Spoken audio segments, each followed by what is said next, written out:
Di situ di dalam naskah akademik nggak mengatur soal masalah BPJS dan lain sebagainya, tapi tiba-tiba ada dan lain sebagainya gitu ya. Nah, itu satu sisi gitu. Yang lain kan kita mengetahui bahwa menghilangkan mandatori bagaimana APBN itu digelontorkan untuk kesehatan, tapi di situ dihilangkan. Jadi suka-sukanya pemerintah nanti gitu.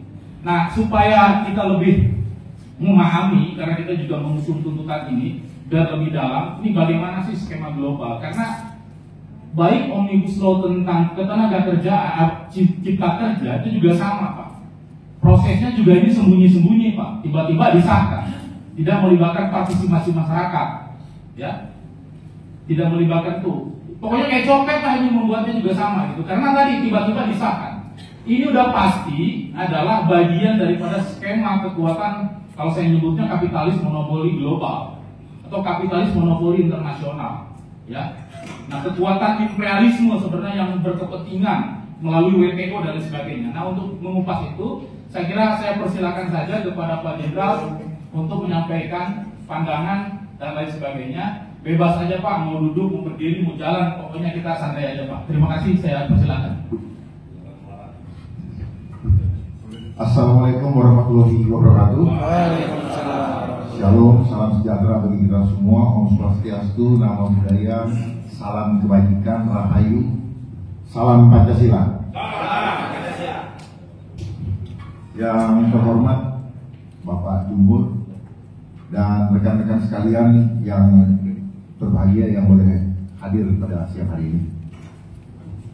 Ketika saya menerima undangan ini, saya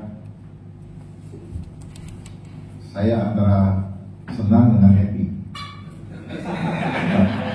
karena bahasan kita siang hari ini itu adalah hal yang sangat concern dan sangat mendasar di dalam kehidupan kita. Saya katakan jangan main-main karena ini adalah undang-undang hukum rimba. Bayangin aja, sudah ada undang-undang kesehatan Omnibus Law, undang-undang di belakangnya ada law, berarti double undang-undangnya, atau undang-undang yang bolak-balik.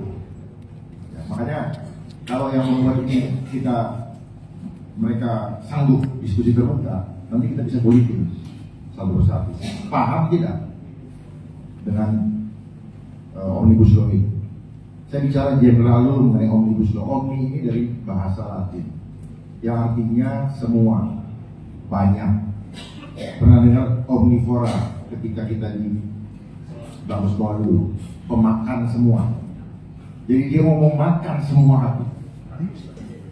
Bukan ratus, memakan semua. Kalau ratus ada berhenti. Ini enggak, ditelan bulan-bulan. Dan ternyata setelah saya pelajari Omnibus Law, Omnibus ini, ketika kita pecahkan dalam angka, ternyata hasilnya 66. Ya. Apa itu 66? Nanti pelan-pelan. Omni 6, Bus 6. Omni, O-nya 15, M-nya 13, N-nya 14 dan I-nya 9. Dijumlah menjadi 51. 5 tambah 1 6. Terus kemudian bus. Bus itu B-nya 2, U-nya 21, S-nya 19. 42. 4 tambah 2 Nah, seringkali orang mengatakan ini cocokologi. Bukan.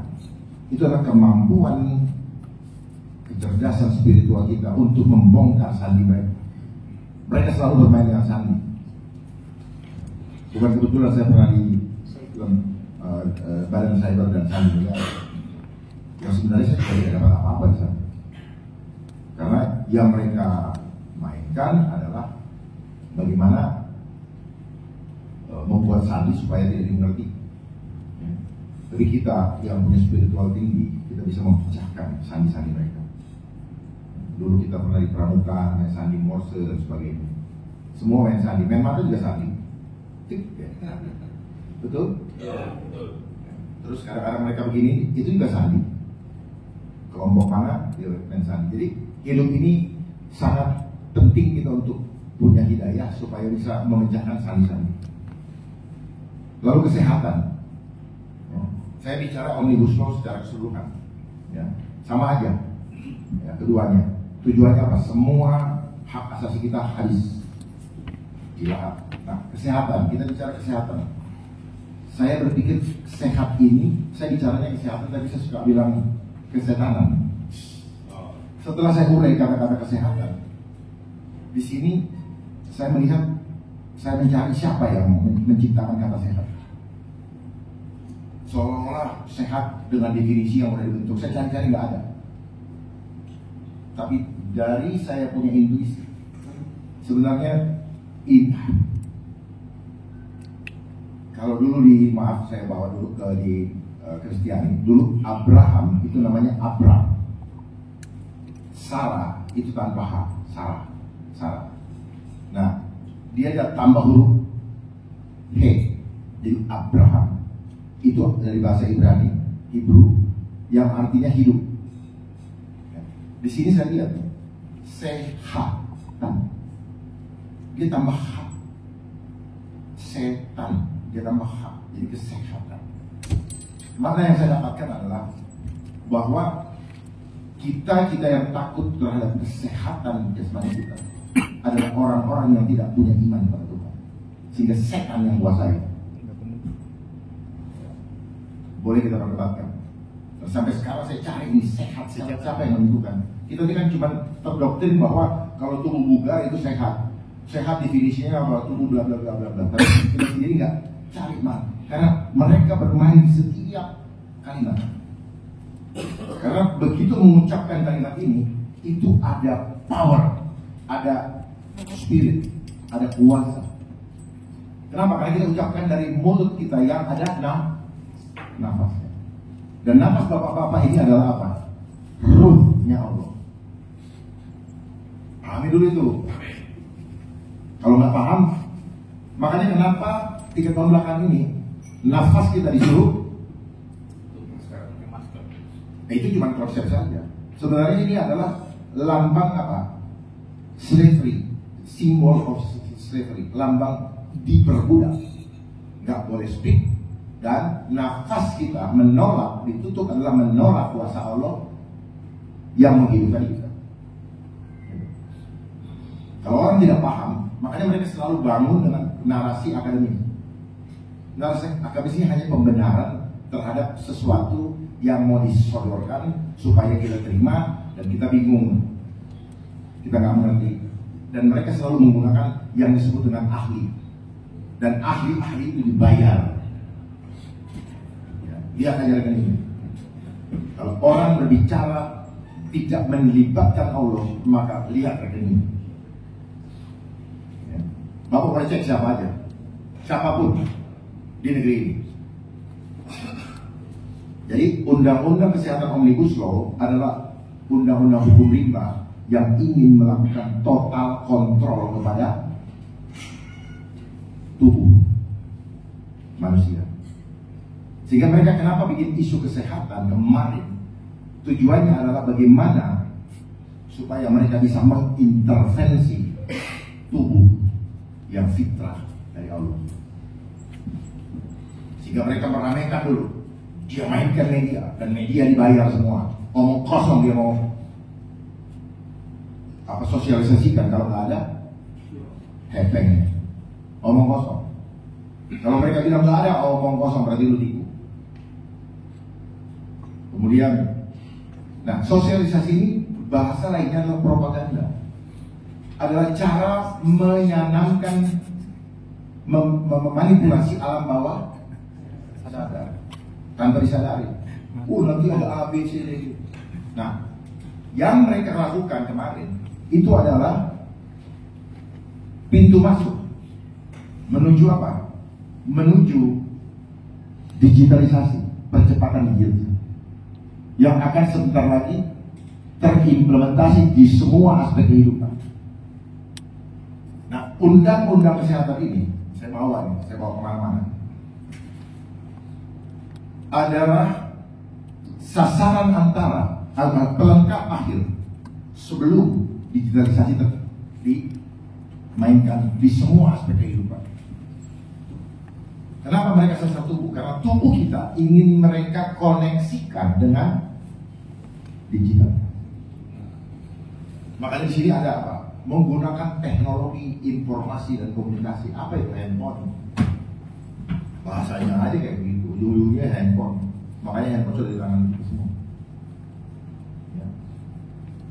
Dan definisi-definisi kesehatan pun di sini mereka mengurusi jiwa manusia. Dulu kemarin di draft yang ada bahasa spiritual. Sekarang mereka hilangkan spiritualnya, hanya bicara jiwa. Jiwa itu menyangkut mental dan spiritual. Jadi dia gabungkan supaya kelihatan. Kenapa mereka gabungkan? Karena mereka sendiri nggak paham spiritual. Mereka bukan orang-orang spiritual. Kalaupun spiritualnya spiritual gajah. Nah, kenapa kesehatan dia ini? Kesehatan berhubungan dengan tubuh manusia. Berhubungan dengan manusia. Nah, manusia itu terdiri dari apa? Roh, jiwa, dan tubuh. Nah, jiwa, roh dia tidak bisa kuasai. Kalau kita punya roh Allah di sini, tetapi jiwa dan tubuh dia bisa kuasai. Kalau rohnya yang menguasai bukan dari roh Allah, rohnya Dajjal, rohnya iblis, maka jiwa kita akan tunduk dan mengikuti. Nah, tubuh kita pergi kemana, kita mengikuti kemana, itu karena jiwa kita sudah malam, udah tunduk. Makanya kita orang takut. Dari sini kamu pasti di sini. Kenapa? Dia tunduk. Nah, ini yang mereka tundukkan. Dan undang-undang ini adalah paripurna. Selesai semua. Sehingga saya mengatakan bahwa undang-undang ini adalah undang-undang kejahatan kemanusiaan yang mengkudeta kedaulatan Allah di dalam tubuh manusia. Tetapi dia jadi undang-undang. Padahal tujuannya, mens reanya, kalau ada orang hukum di sini, niatnya jahat. Kalau dulu ada pembuktian di pengadilan atau secara hukum, orang mencari apa sih motif daripada perbuatan yang dia lakukan ini. Sekarang tidak usah. Di sini motifnya udah di sini semua. Motifnya kalau dia bahasa bahasa yang kerennya itu modus operandi. Modus opera apa?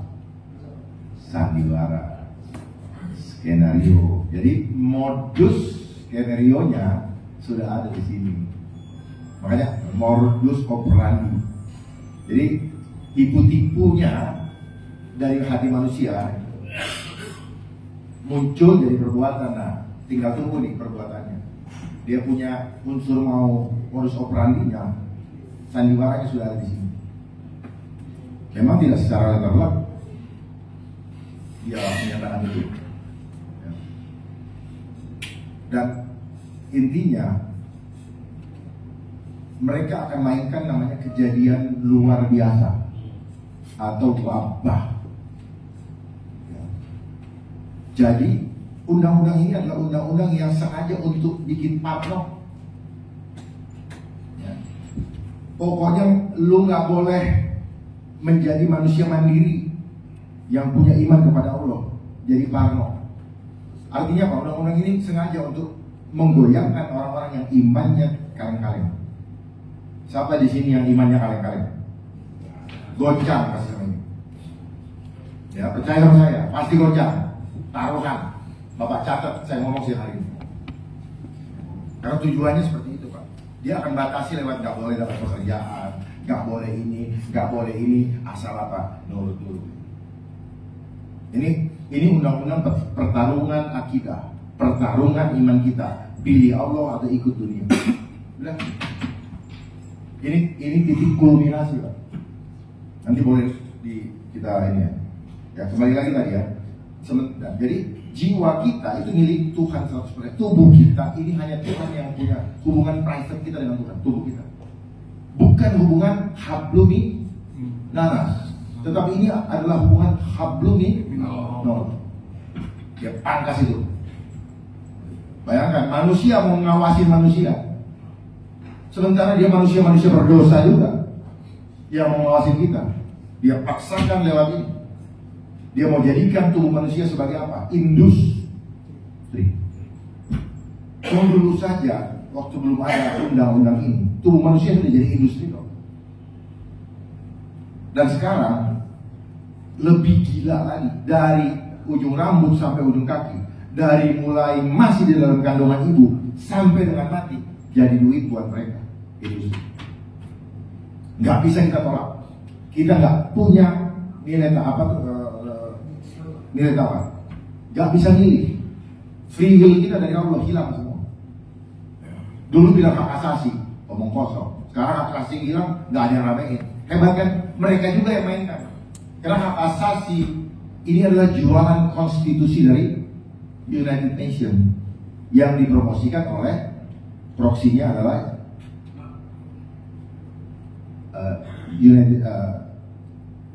Amerika Serikat. Itu yang dimainkan. Makanya kenapa PBB ada di New York. Nah, PBB ini punya siapa? Ya punya mereka yang ngatur dunia. Siapa itu? Rothschild, Rockefeller, DuPont, JP Morgan, dan mereka punya perusahaan. Dan jadi dunia ini sekarang diatur oleh satu perusahaan namanya Vanguard.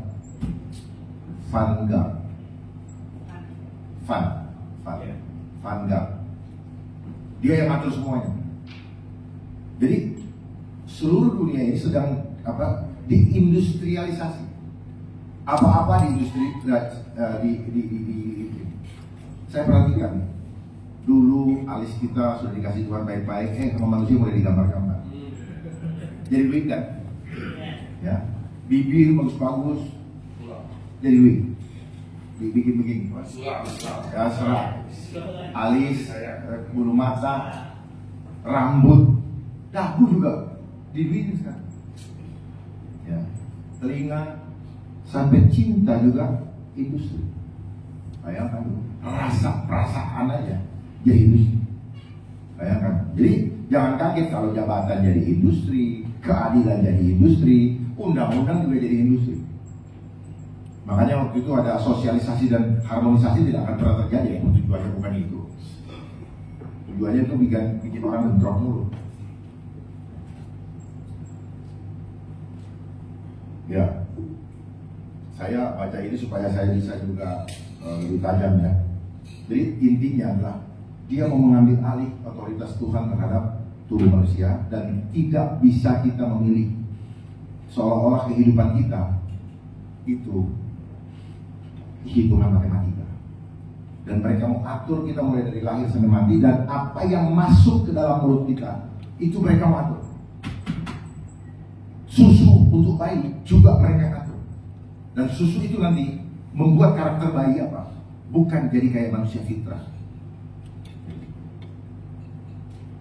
Reproduksi juga. Makanya dulu ada namanya BKKBN kan. Itu tujuannya untuk ini.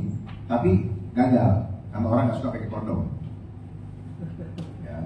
Dia bilang nggak nyaman lah dan sebagainya. Itu belum berhasil terus. Makanya perhatikan Pak, selama ini ada banyak bermunculan lembaga non struktural yang ada huruf B-nya. Perhatikan, badan bla bla bla bla. Terus ada huruf K-nya, komisi. Itu semua agenda mereka. Ada yang di luar pemerintahan, ada yang di dalam pemerintahan. Yang di dalam pemerintahan seperti Menpan RB. Itu ngatur semua bagaimana kinerja berdasarkan apa? Kuantitatif. Bahkan struktur-struktur mulai dipangkas, tidak ada lagi eselon 4, tidak ada eselon 3. Orang naik pangkat hitungannya apa? Banyak-banyakin seminar supaya bisa dapat angka naik pangkat. Ya, semua mereka itu. Dan mereka menilai semua bagaimana kinerja pegawai negeri. Untuk dihitung kinerjanya dan nanti dapat dibayar dia punya komisi oleh Kementerian Keuangan. Seperti itu mekanismenya. Terus ada lagi yang namanya Kominfo. Kominfo juga agenda mereka. Untuk apa? Untuk menguasai konten di seluruh media sosial, seluruh isi gadget ini. Ya mereka ini. Jadi kalau tidak benar mereka bilang hoax. Menurut definisinya mereka sendiri. Karena apa? Mereka menciptakan kebenaran tunggal. Semua hanya boleh yang kata itu. Makanya ada seorang menteri yang sekarang sedang bermasalah dengan BTS. Saya pernah dengar videonya mengatakan bahwa kalau bla bla bla sudah bilang hoax, ya hoax. Jadi pokoknya dalam orang Jawa. Nah, sama juga dengan ini. Jadi ini isinya muluk-muluk, tapi dalamnya jahat sekali. Jahat sekali. Terus kemudian intinya apa? Mereka akan menciptakan KLB, kejadian luar biasa. Hati-hati dengan sekarang adanya apa namanya katanya polusi. Ya. Padahal harus diselesaikan polusinya. Bagaimana selesaikan polusinya? Lihat aja setiap hari itu ada banyak pesawat terbang ngelemparin kimia-kimia beracun. Sentral. Gitu, oh banyak yang tahu. Itu yang semakin lama merusak ozon. Lihat aja, udah nggak pernah langit kita lihat biru lagi. Tapi tidak di semua tempat di Indonesia ini. Dia nyari tempat-tempat yang apa? Banyak penduduknya. Banyak penduduknya kenapa? Ya karena sasarannya itu. Karena orang kota ini adalah orang-orang yang lemot, ya, nggak mau meninggalkan comfort zone-nya, maunya di situ terus. Padahal kota ini nanti akan jadi penjara digital. Nah ini nanti akan menjadi penjara digital bagi kita semua. Karena mereka ingin menghubungkan tubuh kita dengan teknologi. Terhubung. Bagaimana caranya? Nanti ingat, akan terjadi pemasangan chip. Jadi kita kayak binatang, kayak anjing sekarang udah pakai chip. Dan itu bisa dikontrol. Makanya chip itu singkatan daripada Cellular Hybrid Internet Protocol. Cellular Hybrid Internet Protocol. Jadi sel yang dibuat menjadi reseptor untuk menerima gelombang. Dan nanti siap-siap nih 5G. Itu yang akan membuat kemanapun Bapak pergi akan terdeteksi. Dan itu akan terhubung juga dengan rekening, dengan kartu penduduk KTP digital. Uang kita yang digital money itu akan terhubung. Jadi nanti kita pribadi per pribadi ini akan dinilai dengan istilah mereka social credit. Jadi tergantung berapa jumlah rekening kita. Segitulah jumlah kita. Begitu saya melakukan kekeliruan, langsung dipotong oleh mereka. Potongnya berapa? Nggak ada negosiasi, suka-suka mereka. Jadi hati-hati dengan uang-uang di bank. Dalam waktu singkat dia akan konversi jadi angka aja. Ada nggak uangnya? Nggak ada. Belilah emas selama masih bisa. Karena waktu yang akan datang ini yang punya aset kita nggak bisa makan. Persiapkan diri untuk punya persediaan bahan makanan untuk hidup kita. Kalau enggak, mereka akan tentukan semua. Makanya sekarang ada yang namanya carries kan. Nah, di mana-mana sekarang sudah mulai tidak terima uang kan. Nah, carries ini adalah kalau di kami saya pribadi, kalau di Nasrani ini adalah tanda bilangan. Makanya disebut di atau tanda binatang. Karena orang-orang yang cinta sama bilangan atau angka sifatnya seperti binatang. Cocok nggak? Cocok. Makanya dibilang apa? Serigala berbulu domba. Pura-pura baik padahal mau ngabisin duit. Makanya kenapa ada konsep Dracula itu dari mereka. Serigala ininya berdarah. Kita ini domba. Makanya gampang diadu domba. Dan undang-undang ini juga akan adu domba kita. Orang undang-undang ini dengan sendirinya mengadu domba kita. Jadi orang-orang yang misalnya sudah divaksin, tidak senang dengan kita yang tidak divaksin, dia bisa laporin. Kalau tidak dilaporin, dia kena sanksi, ditangkap, ya, atau didenda. Jadi ini diadu dengan sistem. Jadi ini adalah undang-undang kejahatan yang dilegitimasi lewat konstitusi. Seolah-olah sudah dibahas di legislasi melalui proses legislasi. Padahal isinya apa? Isinya bukanlah membawa kita kembali untuk fitrah kepada Allah, tapi justru menjauhkan kita dari fitrah kita. Karena ini adalah undang-undang no left behind. Dajjal, iblis tidak ingin kita tertinggal, ada yang tersisa. Intinya sih. Seperti juga Allah tidak mau ada satupun yang tersisa. Dia mau semua kembali kepada dia. Tapi ini, makanya ini kenapa dibilang sistem Dajjal, fitnah Dajjal. Sebenarnya ini undang-undang pamungkas. Kalau soal tenaga kerja, itu pun sama. Ya, kenapa undang tenaga kerja juga dimainkan? Dia kunci dulu, baru ini terakhir. Jadi yang kemarin itu program apa? Pandemi COVID. Plan itu rencana, demik itu demonik, apa? Setan. Ya. Tujuannya apa? Ini. Tujuannya supaya semua terkoneksi dengan digitalisasi. Ada lain supaya manusia semua bisa dikontrol dan bisa di remote kontrol dari jauh, bisa dimatiin dari jauh. Makanya sekarang digiring untuk menggunakan mobil listrik kan. Hati mobil listrik itu apa? Tujuannya apa? Pakai internet. Karena dia di situ komputeras, butuh internet butuh pulsa, sama aja itu. Ya, makanya sejak sekolah kita di program dikasih doktrin bahwa apa? Bahan bakar yang kita pakai adalah dari fosil, padahal itu bohong. Karena dia duluan yang kasih tahu kita, semua orang di sini di mana-mana tahu itu. Jadi sekolah kita itu sebenarnya nggak ada gunanya. Justru membuat kita dungu. Tapi kita nggak merasa dungu. Dia yang ngedunguin kita, yang bikin ilmu itu mendungu-dungukan kita. Kita nggak paham. Setelah saya cari maknanya logio pantes. Logi ini artinya dungu sama lembab. Tapi kita karena dikasih ijazah, dikasih gelar, kita merasa hebat. Ngerasa doang. Kita makan tuh rasa-rasa itu. Makanya kan banyak orang naik mobil Mercy, cari uang sebanyak-banyak kan. Untuk apa? Dia ngejar rasa. Kadang-kadang tidak ada orang yang lihat dia. Oh dia pakai itu apa? Dia mulai menghayal. Ada yang lihat gue nih, orang kaya dan enggak, dia cuma rasa orang kan. Kadang-kadang nggak lihat, nggak peduli. Ya. Terus pakai tas mahal-mahal, jam tangan mahal-mahal. Cuman beli rasa, tapi harganya dihabisin. Terus bikin susah bapak-bapak. Dan apa yang terjadi yang bapak-bapak rasakan saat ini adalah keadaan yang dikondisikan oleh suatu protokol. Karena ada 24 protokol yang mereka sudah siapkan dari jauh-jauh hari. Nanti bisa ditanya, ya, protokolnya apa? Protokol Zion. Ada 24 protokol yang semuanya diimplementasikan dalam sistem ketatanegaraan.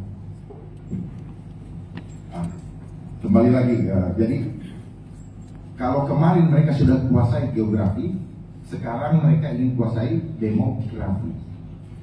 Geografi dan kekayaan alam sudah dan sedang mereka kuasai.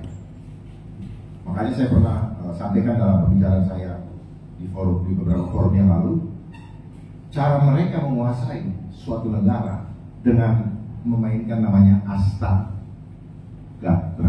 Ada yang tahu Astagatra? Astagatra itu Trigatra ditambah Pancagatra. Yang mereka ingin kuasai Trigatra. Trigatra ini apa? Geografi, demografi. Geografi itu wilayah Indonesia.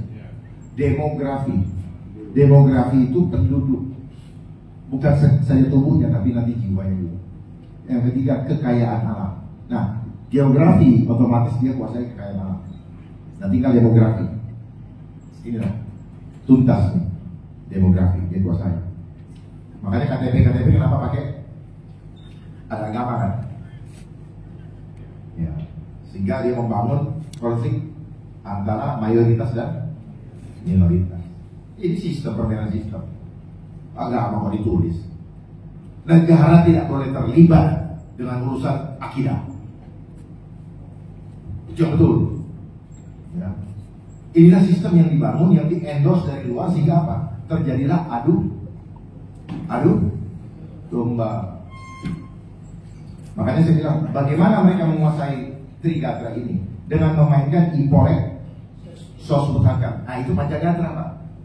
Dia mainkan ideologi, dia ribut-ributin seperti yang sekarang dan sebagainya. Karena apa? Kalau tidak sama merek agamanya, lu bukan teman gue. Jadi dia bermain dengan rasa. Makanya sejak kita di sekolah, kita didoktrin untuk selalu merasa takut. Sampai sekarang akhirnya jadi pada takut kan. Itu hebat kan. Mereka doktrin kita dari sejak sekolah. Padahal sejak di sekolah, sekolahnya kita, sistem edukasi itu ada, bukan untuk membuat kita takut pada Tuhan, makin kita kenal Allah. Karena tujuan daripada sekolah ini adalah apa? Konsep menjadikan rakyat itu worker.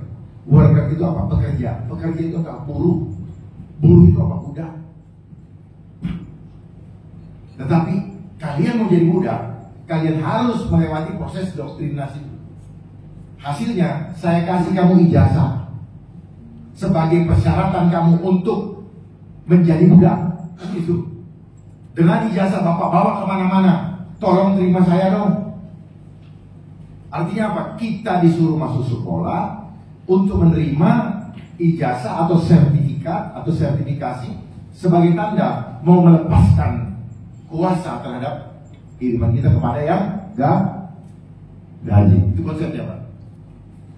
Sementara Tuhan memberikan kepada kita kekuasaan untuk apa? Memelihara, mengelola alam ini.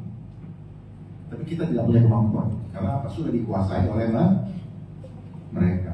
Lewat apa? Lewat sistem. Termasuk itu ada notaris lah, tanah digabling-gabling, lah tarik ke sana. Kalau ada orang masuk kita marah. Ya. Jadi kelakuan jahat di dalam kehidupan kita pun sama sebenarnya diciptakan oleh mereka. Kita menjadi jahat Pak, karena apa? Kita berantem terus dengan urusan angka. Dan kita begitu takut dengan angka berapa yang kita takut? 0 sampai 9 doang. Dibolak-balik itu. Dan angka ini sekarang ini lagi rame-ramenya dimanipulasi oleh lembaga yang itu lagi naik, ini turun, dan ini naik. Hasilnya apa? Dia dapat apa? Dapat angka. Tujuannya apa? Demokrasi. Angka lagi bos. Angka nanti di dalam apa? Didapatkan dari anggaran-anggaran itu. Jadi one man, one vote, one value itu tidak Pancasila. Karena Pancasila tidak seperti itu. Bayangkan di dalam alinea 1 Undang-Undang Dasar 45 itu peralihan itu ditetapkan. Kemudian, nah sistemnya bukan dari luar, tetapi apa yang terjadi? Sistem pemerintahan mengikuti mana? Sistem ekonomi ikutin Adam Smith. Sistem agama itu dari timur tengah. Mana sistem Indonesia? Sistem hukum Eropa kontinental. Jadi semuanya apa? Import. Budaya juga import. Apa-apa import. Hilang budaya bangsa kita. Nggak ada, boleh dicek, nggak ada. Adanya organisasi buruh dari mana? Ini permainan ILO, Pak. Permainan ILO, Pak. Jadi mereka ciptakan semua ini. Jadi si pengatur regulator dimainkan juga sih. Jadi kita selalu nggak pernah aman, Pak. Kesulitan diciptakan, rekan-rekan marah, gunakan ini untuk ini. Jadi kita nih betul-betul diadu domba. Para sesama anak bangsa, baik, sadar ya. Makanya kita harus cari akarnya. Jangan cuma kenapa begini, kenapa orangnya kurang, udah itu nanti otomatis akan selesai sendiri. Kalau akar kankernya kita potong, dan anggaran lagi terbaik untuk mengatasi ribut-ributnya bapak-bapak. Angkat keluar lagi Pak. Sementara mereka enak-enak pergi karaokean, bapak ribut-ribut di depan ke sana, mereka karaoke Pak. Gimana? Saya tahu Pak. Sian banget. Sedih saya lihatnya. Saya cuma lihat di TV, saya lihat di YouTube lah gitu. Mereka di sana, gimana? Ada itu di sana. Nggak peduli. Apakah mereka orang-orang bodoh? Enggak, mereka orang-orang yang sangat pintar. Mereka adalah orang-orang yang sangat pintar dan karena kepintarannya mereka berpura-pura bodoh. Gitu. Belagak pilon. Bukan orang bodoh. Agak berbeda dengan yang disampaikan oleh abang kita. Ya. Walaupun mungkin sedikit maknanya mirip-mirip, tetapi sebenarnya apa? Mereka itu orang-orang pintar, bukan orang cerdas ya. Karena orang pintar itu selalu mengejar apa yang dia mau. Tetapi dia nggak mau tahu dengan apapun juga. Yang penting kumaha aing, bagaimana gue, yang lain baru aman. Itulah karena sistem edukasi kita selama ini menggiring kita untuk menjadi manusia yang ego. Karena selama kita di sekolah, selama kita di bangku sekolah, yang ditanamkan, yang diisi adalah mind, pikiran. Body kita tidak dilatih, apalagi soul kita, membuat kita tidak mengenal siapa jati diri kita. Kita tidak mengenal siapa pencipta kita. Penuh dengan apa? Dengan kreativitas, dicepokin, kata ada yang benar padahal. Pikirannya bilang menolong, badannya kagak mau. Karena badannya nggak dilatih. Sadar nggak? Maunya badannya itu apa? Gebuk. Kalau dilatih badannya untuk gebuk bukan, untuk mengasihi, untuk bisa nolong orang. Ada orang jatuh, itu yang bilang peringat tangan. Orang ingat tangan kalau nggak dilatih. Nah selama kita di sekolah, apalagi sekarang, sekolah dari pagi sampai sore, yang diperbesar kepalanya, apa yang terjadi? Sakit badannya. Apalagi soul, jiwa dia nggak mengenal Allah. Bicara bodinya harus diurus dulu. Kalau badan kita sehat, kita bisa berpikir dengan jernih. Ini enggak. Bicara body, maka kita harus punya aktivitas, termasuk nutrisinya. Nutrisinya mana? Malah banyak yang stunting. Dihancurkan juga, pertanian dihancurkan semua. Mana orang Indonesia asli yang punya pertanian? Enggak ada, yang ada jadi buruh. Kenapa? Gara-gara mau sekolahin anaknya ke kota. Jadi konsep mereka bagaimana membuat eksodus, tapi mereka kuasai kota. Apa? Seolah gali ilmu setinggi-tingginya, pergi ke kota. Sudah dapat anaknya saja, tanahnya dijual untuk biayai. Setelah anaknya jadi sarjana, dia nggak mau kembali lagi ke sana. Dia nyaman di kota karena sudah punya sarjana, sudah megang sarjana, nggak mau macul. Kalau macul katanya hina. Coba, akhirnya ya itulah, kita diperbudak oleh ego kita. Nah orang ego, kalau sudah ego itu gampang diperbudak. Makanya kenapa orang-orang itu yang ego banyak sekali di negeri ini. Dan mereka itu potensinya paling tinggi untuk menjadi pengkhianat kepada bangsanya. Karena ego tadi yang sudah ditanamkan, mereka sadar? Enggak. Mereka anggap ini adalah suatu proses yang memang harus mereka yang biasa saja. Dan mereka yang sudah jadi bos nggak mau turun jadi anak buah. Dia pertahankan terus posisi comfort zone-nya sebagai bos. Itu yang terjadi. Kenapa ada yang masih mau begini, mau lanjut dan sebagainya. Karena enak sekali rasanya itu, uang itu manis. Walaupun nanti hasilnya akan mubazir. Nah, sebelum adanya undang-undang ini, kita pun selamanya ini sudah dihancurkan. Kita punya body intelligence. Tubuh kita adalah pilihan kita. Tetapi dengan program muluk-muluknya, mereka sudah membuat konsep anak-anak bayi perlu imunisasi. Pada saat itu dia sudah merusak sel. Tujuannya apa?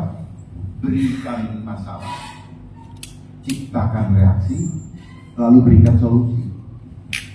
Jadi tubuh manusia dijadikan ATM selama hidup, baik medis maupun gigi.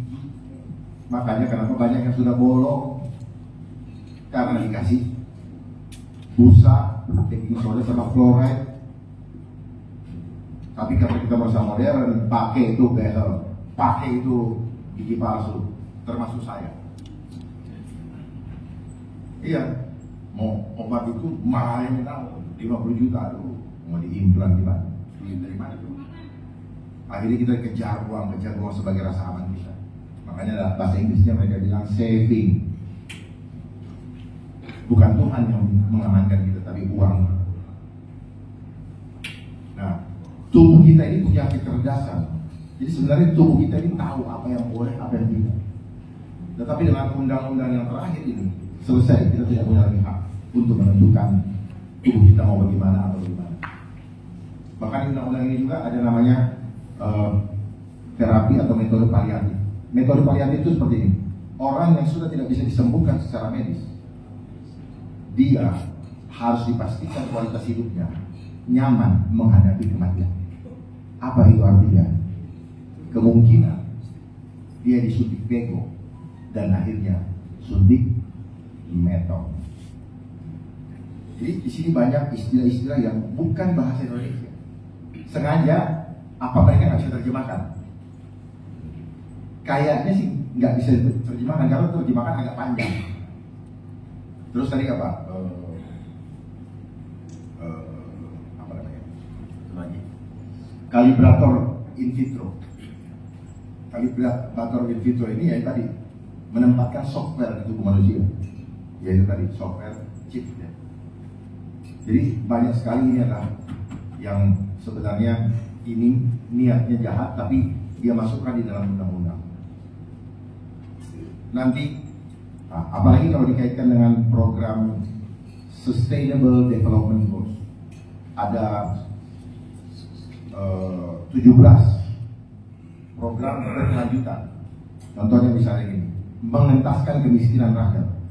Tujuannya apa? Sebaliknya, semakin memiskinkan rakyat, supaya rakyat betul-betul nyembah, minta makan kepada si pengatur sistem.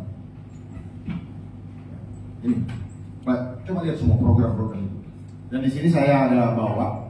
Kenapa saya banyak tahu juga? Saya punya agenda mereka, punya roadmapnya mereka. Ini ada semua di sini. Ini mulai dari COVID, 5G. COVID ini bukan penyakit. Mereka bilang penyakit, mereka paksakan. COVID ini singkatan sertifikat, C-nya, O-nya off, V-nya vaksin, I-nya identification, D-nya digital, 19-nya, 1-nya A, 9-nya I, artificial intelligence. Jadi orang dipaksa untuk menerima vaksin dan menerima sertifikat sebagai identitas digital. 19-nya apa? Artificial intelligence. Jadi kita di tracking kemanapun kita pergi, itu tujuannya. Makanya lihat ya, begitu itu 5 bulan, 3 bulan kemudian ada Zoom meeting, ada WFH. Saya nggak tahu WFH dari home atau hotel. Kebanyakan dari hotel. Setelah itu di hotel terjadi maksiat. Bodoh amat mereka.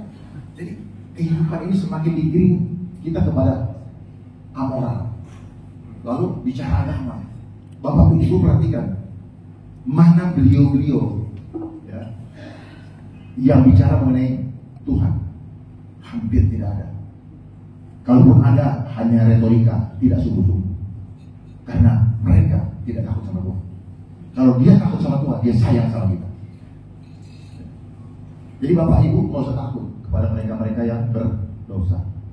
Saya nyatakan, saya tidak takut dengan mereka, perintah mereka yang berdosa. Saya hanya takut kepada Tuhan yang menghapus dosa saya. Ya, nanti bisa dilihat kalau mau, silakan diambil di foto atau saya bagikan. Karena ini penting. Jadi semua ada di sini rencananya. Jadi apapun omnibus law, cipta kerja, kenapa terjadi di masa COVID? Ya memang untuk itu, supaya semua terhubung. Dan nanti ketika kan sebelum itu kan ada program apa? Revolusi Industri 4.0. Tujuannya apa? Nah, 5 itu 4 sama 5 beda-beda tipis. Tujuannya cuma satu, kurangin lapangan pekerjaan, gantikan dengan teknologi. Selesai. Jadi ujung-ujungnya, tadi mereka menjual konsep apa? Efektif efisien. Itulah dari dulu dia. Efektif efisien akan berhubungan dengan apa? Data empirik, dengan angka. Buat dia enak, kita bangun sistem, udah itu kita dipecat. Apa di PHK. Bapak lihat aja omongan saya. Itu akan terjadi nanti. Akan terjadi. Ya, tidak akan kekal. Karena memang dunia ini tidak kekal. Jadi yang lebih penting lagi adalah bagaimana bapak-bapak memahami kehidupan ke depan. Ya, kita ini hanyalah sasaran antara mereka. Tapi tujuannya adalah bagaimana menguasai iman kita. Makanya kenapa dia membangun isu kesehatan. Undang-undang, waktu itu isu kesehatan kan, sekarang jadi undang-undang. Kenapa dia buat isu kesehatan? Karena dia butuh intervensi tubuh kita. Apa yang dia mau intervensi? DNA Allah yang ada di tubuh kita itu. Ada di mana DNA-nya? ada di darah. Makanya sekarang banyak yang bertumbangan darahnya kental karena DNA-nya rusak. Karena DNA dari Allah yang disingkat dengan deoksiribonukleat asid. DO itu adalah Tuhan, oksi itu nafas. Makanya tadi saya bilang, hati-hati dengan nafas. Ketika darah kita lancar, nafas kita lancar. Betul? Makanya terjadi banyak sekarang sudden death, serangan jantung. Itu akibat miokarditis. Miokarditis itu apa? Miokarditis itu apa? Pembengkakan pembuluh darah di jantung. Akibat apa? Akibat pengentalan darah. Kental. Makin hari, makin lama, makin kental, dan nanti akan jadi seperti jelly atau agar-agar. Selesai. Begitu selesai, kental enak ya. nanti mereka akan bicara apa? Yang tenaga medis itu akan bicara apa? Serangan jantung. Kenapa dia bilang itu? Karena dia juga nggak tahu dari mana penyebabnya. Karena ilmu mereka hanyalah ilmu hafalan. Padahal hidup mati kita itu bukan hafalan. Ada kekuatan yang membuat kita hidup dan ada kekuatan yang membuat kita mati. Tapi memang konsep mereka material. Kita hidup bisa dihitung, kita mati mereka hitung. Sampai di sini paham ya? Jadi hidup kita mereka hitung, mati kita mereka yang hitung. Apa namanya kalau bukan sistem dajjal? Dia membuat kita tidak punya keterhubungan lagi dengan Allah. Gak ada lagi mujizat. Ini sebenarnya arahnya ke sana. Kenapa saya begitu concern sama ini? Karena ini juga menyangkut keselamatan keluarga, adik, ponakan, orang tua, sahabat-sahabat saya. Saya beranikan diri untuk menyampaikan ini karena apa? Ini hubungannya dengan apa? Hubungan kita dengan Tuhan yang mau dicuri lewat alasan kesehatan. Bayangkan mulai kesehatan jiwa, kesehatan sekolah, kesehatan lingkungan, kesehatan apa mau diatur semua. Makanan kita mau diatur semua. Padahal dulu nenek saya hanya makan singkong sampai mati, gak ada yang ngatur. 80-90 umur. Kenapa diatur? Karena memang kita mau diruntuhkan iman kita dengan konsep apa? Akademis. Makanya mereka suka pakai naskah akademis. Karena akademis ini tujuannya apa? Membuat kita tidak pernah mengenal Tuhan. Coba Bapak lihat mereka yang punya gelar itu, peraku semua. Gelarnya aja panjang, bicara selalu pakai data. Begitu disuruh menghadapi resiko, lari dia.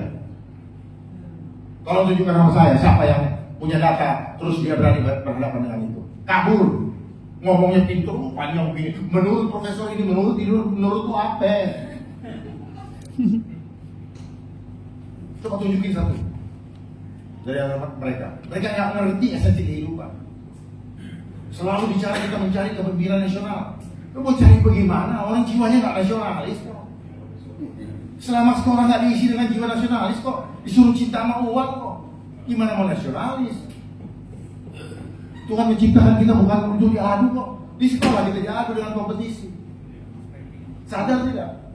Jadi sejak sekolah sudah ditanamkan sifat jahat. Nah hasil sekolah itu banyak di Sukamiskin. Hasil sekolah tuh banyak. Jadi hasil orang sekolah. Ini hasil orang sekolah. Karena di sekolah kita banyak nyontek. Makanya undang-undang IU, undang-undang nyontek. Dia nyontek, gak bisa mikir sendiri. Karena jawabannya cuma satu dari sekolah. Hanya dari pemberi jawaban itulah kebenaran. Enak aja. Paham? Ini nyontek Pak. Makanya istilahnya ada istilah dari omnibus law aja. Kenapa Indonesia pakai omnibus law sih? Pakai aja misalnya undang-undang kesehatan Garuda ya, undang-undang kesehatan apa namanya merah putih ya. Kenapa pakai omnibus law? Kenapa pakai undang-undang cipta kerja omnibus law? Berarti ini bukan hasil pemikiran anak bangsa. Ini adalah perintah dari pengendali sistem dunia. Siapa pengendali sistem dunia? Dimainkan oleh organisasi yang disebut dengan United Nations. Tetapi dalam undang-undang kesehatan yang memainkan adalah World Health Organization atau WHO. Kalau mainkan buruh, yang mainkan siapa? International Labour Organization. Yang mainkan kurikulum di sekolah, UNESCO. Jadi semua diatur semua mereka. Supaya apa? Supaya pemahaman kita seragam, tetapi merasa hebat, padahal nggak tahu apa-apa. Makanya saya bilang ilmu logi itu arti akar katanya dungu Kita merasa hebat karena dikasih gelar, tetapi kita nggak ngerti udang di balik batunya. Karena ilmu di sekolah, ilmu material. Sementara kita adalah manusia yang hadir dari immaterial. Dari tidak ada menjadi, dan akan kembali menjadi tidak. Tetapi yang mereka pertahankan adalah kita selama ini sustainable, ada terus. Jadi artinya apa? Tuhan tidak berkuasa, manusia yang berkuasa. Manusia menguasai manusia lain menggunakan teknologi. Sementara teknologi ini adalah milik Tuhan. Kenapa? Dari kemampuan manusia, ciptaan Tuhan, dia bisa membuat teknologi. Dan ternyata teknologi ini belajar dari mana? Teknologi belajar dari hubungan spiritual manusia dengan Allah. Makanya Bapak punya handphone dengan saya bisa terhubung tanpa apa? Kabel. Radio bisa menerima siaran dari stasiun radio tanpa kabel. Itu hubungan spiritual, Pak. Sadar tidak? Disuruh kita stay tune, dengarkan terus suara hati Tuhan. Tetapi karena kita nakal, kita cari channel lain yang membuat kita lebih menarik. Iblis tidak bisa menguasai hati kita, tapi kita yang tolol, kita yang tidak paham, kita yang rakus, menyerahkan hati kita untuk dikuasai iblis. Dia hanya menggoda kita kok. Dia hanya menggoda kita, nakut-nakutin. Lewat apa? Lewat semua gambar-gambar, lewat narasi-narasi, lewat apapun juga yang disampaikan, baik oleh orang yang dikatakan ahli, baik mereka yang punya kedudukan, maupun lewat media. Orang beli handphone, orang beli tas, orang beli mobil, apa gara-gara lihat media kok? Itu diganggu terus. Manusia hanya bermain dengan apa? Pikiran, dengan perasaan. Jadi kehidupan kita itu dikuasai oleh imajinasi. Nah, itu aja kok. Orang takut gara-gara apa? Imajinasi. Orang beriman dengan imajinasi. Ada lain. Nah, permainan imajinasi ini mereka nggak ajarin di ilmu material, ilmu sekolah nggak diajarin. Gitu. Makanya kenapa kita sangat sedikit orang-orang yang sungguh-sungguh punya spiritualitas kepada Tuhan. Karena tidak diajarin bagaimana caranya beriman. Cuman omongin beriman, tapi kagak ngerti caranya beriman. Cuman teori aja. Makanya kita semua ini hasil didikan dari sekolah, semuanya jadi pedagang obat. Apa yang didengar, apa yang dilihat, diomongin kayak Beo juga.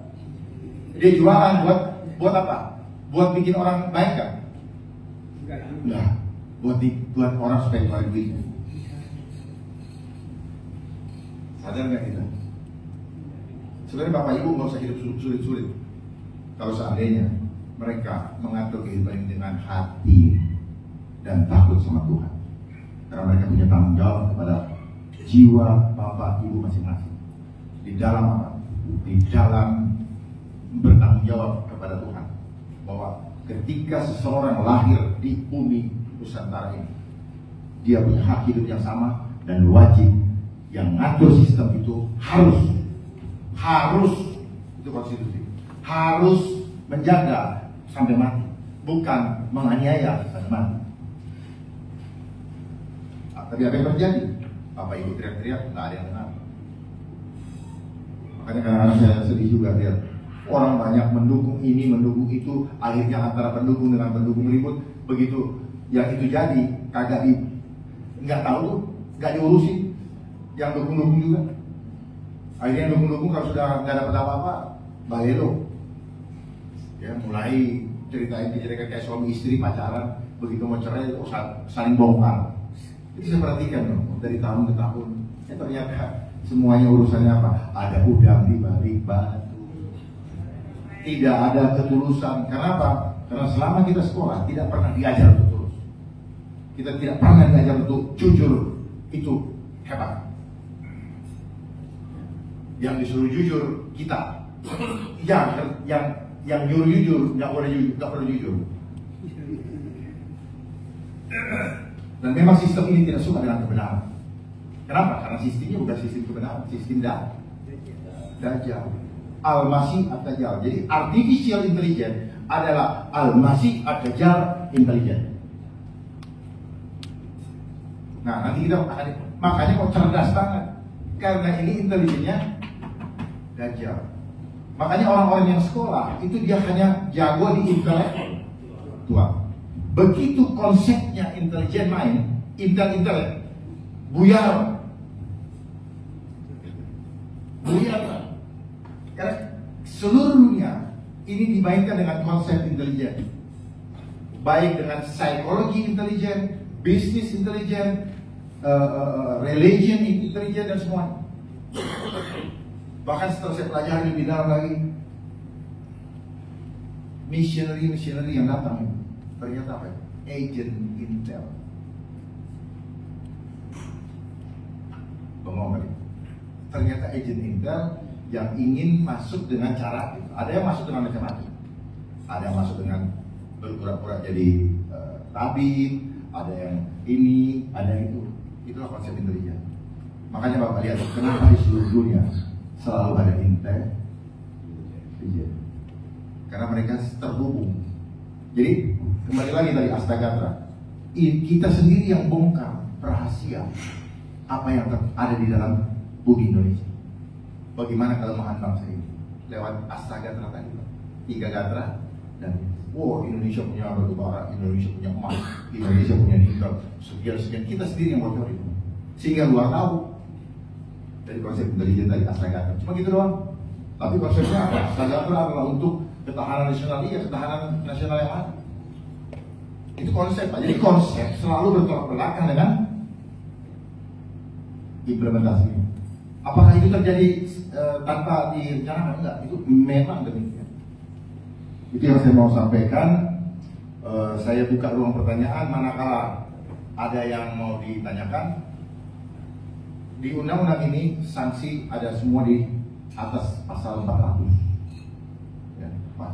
Setiap orang yang menghalang-halangi, kalau misalnya ada KLB, ada wabah, tidak mau mengikuti, nanti ada pidana, termasuk denda banyak 500 juta. Saya nggak punya duit.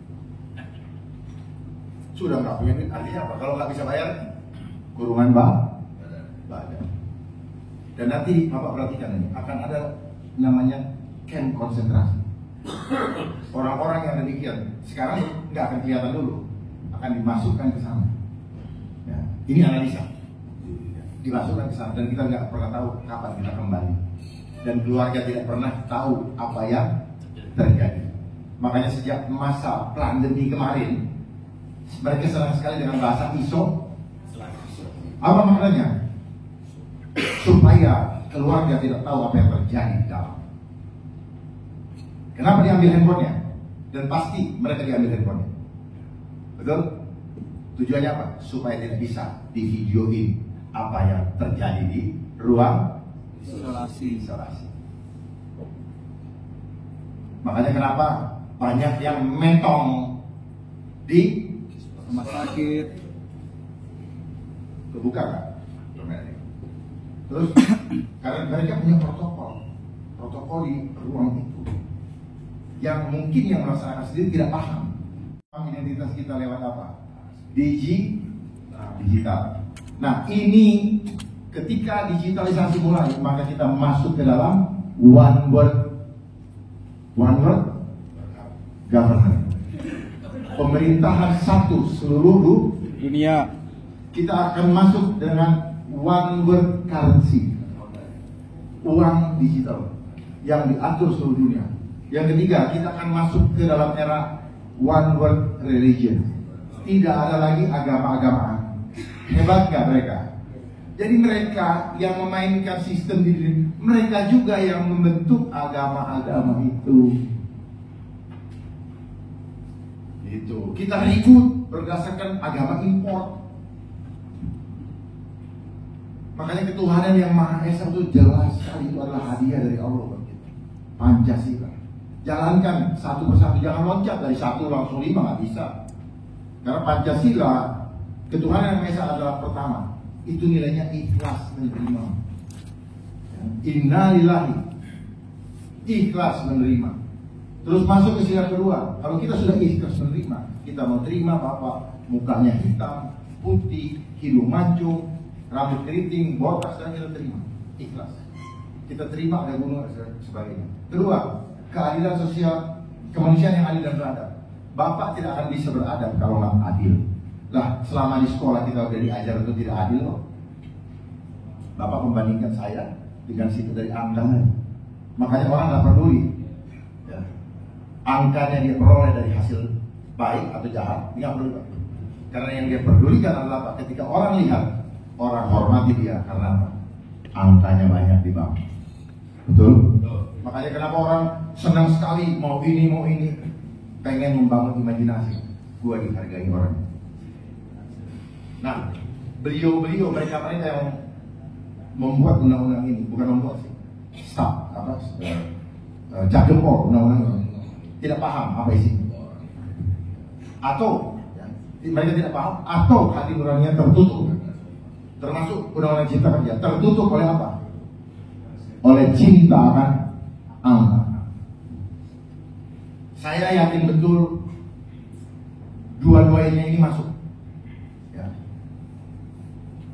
Tidak tahu karena tidak mau tahu. Tidak mau tahu karena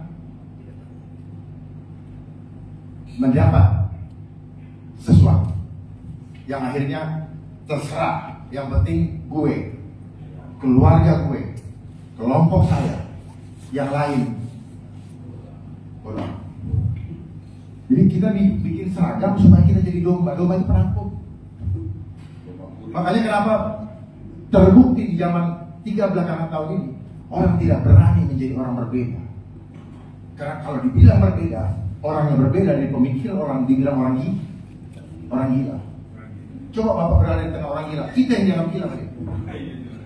Jadi pemikiran seragam ini, makanya kenapa dipakai seragam, ada tujuannya. Dia menanamkan ke dalam alam bawah sadar kita bahwa ketika kita tidak berbeda seragam, kita bukan teman. Cuma itu aja Pak. Sehingga orang begitu takut, terkunci dengan pemahaman tadi. Orang kayak saya udah dibilang orang gila, saya nggak peduli. Lu yang gila apa gue? Kita lihat nanti akhirnya. Waktu akan menjawab. Waktu akan menjawab. Siapapun diskusi untuk perbaikan bangsa, saya siap.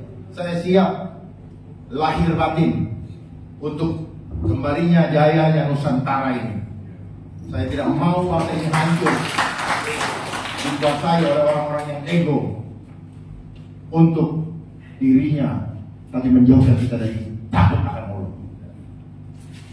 Saya sampaikan kepada Bapak Ibu sekali lagi, ingat baik-baik, jangan pernah takut dengan mereka yang penuh dengan dosa, bahkan mau menjahati kita, mau berbuat jahat kepada kita. Tetapi takutlah hanya kepada Allah Subhanahu wa Ta'ala, Allah Akbar, yang menghapuskan dosa kita dari dunia dan memberikan kepada kita kehidupan yang kekal. Jadi terlepas ini nanti akan dicabut atau tidak, tantangan kita adalah yang tadi saya sampaikan, takutlah hanya kepada Dia. Karena dunia ini sedang dikuasai oleh orang-orang yang berhati jahat, bukan orang berhati baik.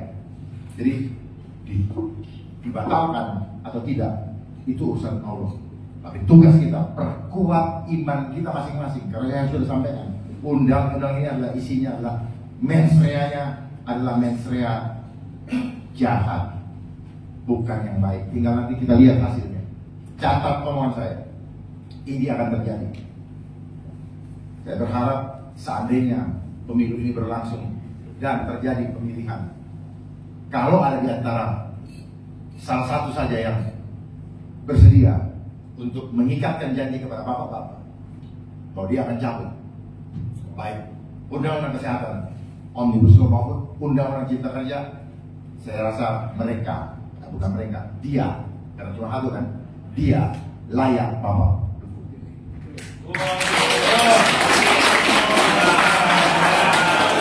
Dia layak didukung. Karena ini menyangkut harkat hidup martabat Tuhan sebagai sebagai ciptaan Tuhan. Wabillahi taufiq wal hidayah. Assalamualaikum warahmatullahi wabarakatuh.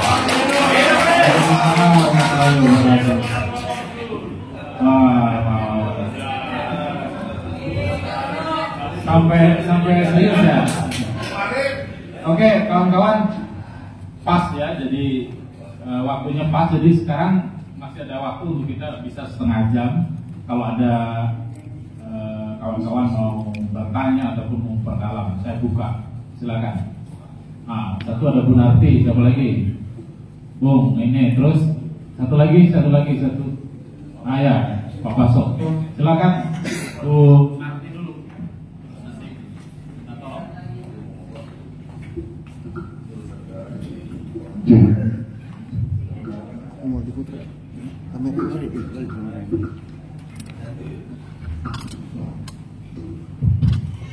Terima kasih kepada Bapak Jenderal yang tadi saya mendengarkan, walaupun sambil ngantuk-ngantuk sayur-sayur karena habis makan, biasanya kami ngantuk dan Panggil saya aja nama, Bu. oh iya. Kebetulan saya masih muda, harus manggilnya. Dan nggak perlu juga panggil itu. Karena kita sama. Ya, ini hanya predikat yang dibuat oleh manusia membuat saya menjadi sombong. Dan hal yang mau predikat itu, kalau kita sama di mata Allah, itulah Pancasila. Oke, terima kasih. Mudah-mudahan apa yang tadi disampaikan itu menjadi kenyataan bagi kita semua. Saya bangga bahwa ada seorang polisi yang masih aktif hari ini. Kebetulan saya di polisi. Karena saya selalu mengatakan saya kecewa. Kenapa? Saya memisahkan dua fungsi ABRI menjadi TNI Polri, tapi hari ini bagi seorang perempuan unta ini, saya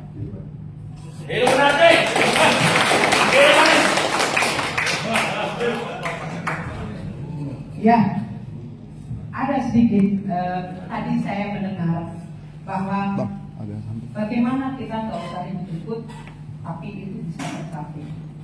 Tapi yang saya alami dari zaman Orde Baru sampai hari ini, tanpa ribut itu tidak ada yang mendengarkan. Mereka akan matanya buta, kupingnya tuli, dan semua. Walaupun kita menghadiahkan darah, air mata, nyawa pun sekaliannya, itu juga tidak ada yang bisa kita nikmati pada yang dirasakan tidak ada.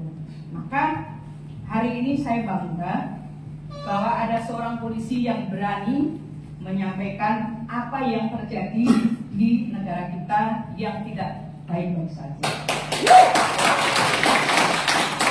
Kita dapat tambahan yang tadi disampaikan bahwa kami ini bukan persoalan seragam, soal memilah-milahkan tidak, tapi ini kami bagaimana menyatukan antara seragam satu merah putih hijau menjadi satu kekuatan yang hari ini untuk melawan ketidakadilan. Kenapa? Hari ini rata-rata orang yang selalu kita berikan dari keringat, air mata, yang buruh ini atau rakyat yang bekerja belum menikmati sudah dipotong, tapi ternyata dia juga tidak mau berjuang untuk rakyatnya. Bahwa Undang-Undang Nomor 33 Pasal 2 dan 3 itu, isi bumi dan langit ini dikelola oleh negara untuk kesejahteraan rakyat. Tapi nyatanya hari ini tidak ada. Apa yang harus kita lakukan? Kita bersama. Persoalan hari ini polisi ada satu yang ikut. Mungkin di luar sana mereka tidak berani mengatakan bahwa saya juga sama.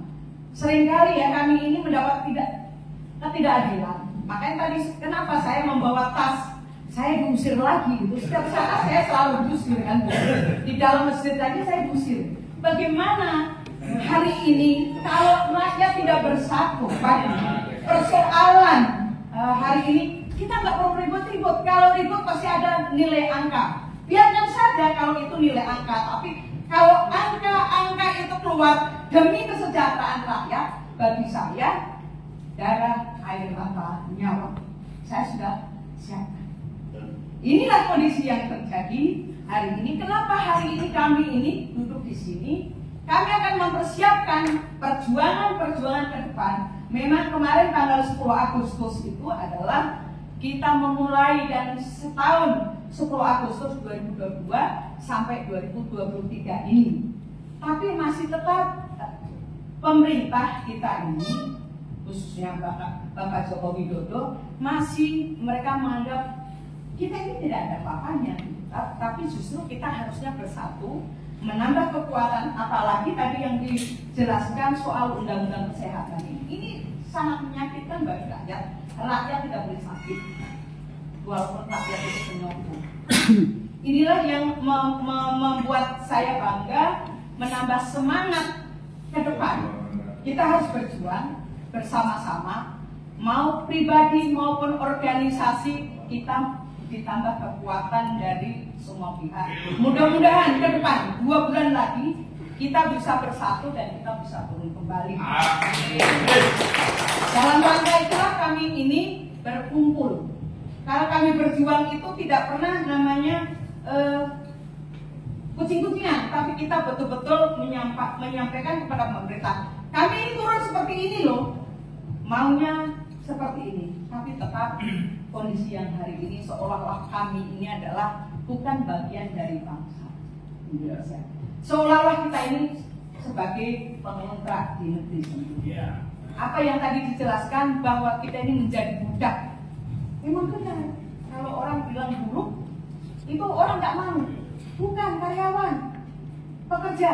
Buruh ini adalah bagian dari budak. Maka bangsa Indonesia itu hanya sekedar sebuah nama aja mereka ikut. Tapi bagaimana persoalan kesejahteraan bangsa ini tidak ada. Inilah yang hari ini soal undang-undang ini yang tadi diceritakan juga tentang TKI. TKI kita ini hanya dipisah gitu. Ini semakin kompleks kondisi hari ini. Pak Dharma, saya panggil Bung Dharma ya. Bung Dharma, bagaimana untuk merangkai sebuah perjuangan ke depan ini mau seperti apa? Apakah kita diam-diam? Apa kita sebuah gerakan? Apakah gerakan itu bagian dari menakutkan bangsa ini? Tapi dari zaman Soekarno gerakan pasti ada. Tanpa ada gerakan kita tidak akan terjadi apa. Perubahan itu dari semua gerakan. Yang ketiga, bahwa hari ini mendekati capres siapa? Memang sampai hari ini saya juga nggak percaya apakah capres nanti setelah dia mengatakan oh ya nanti saya akan mencapres, saya nggak percaya. Karena di belakang mereka ini semua oligarki.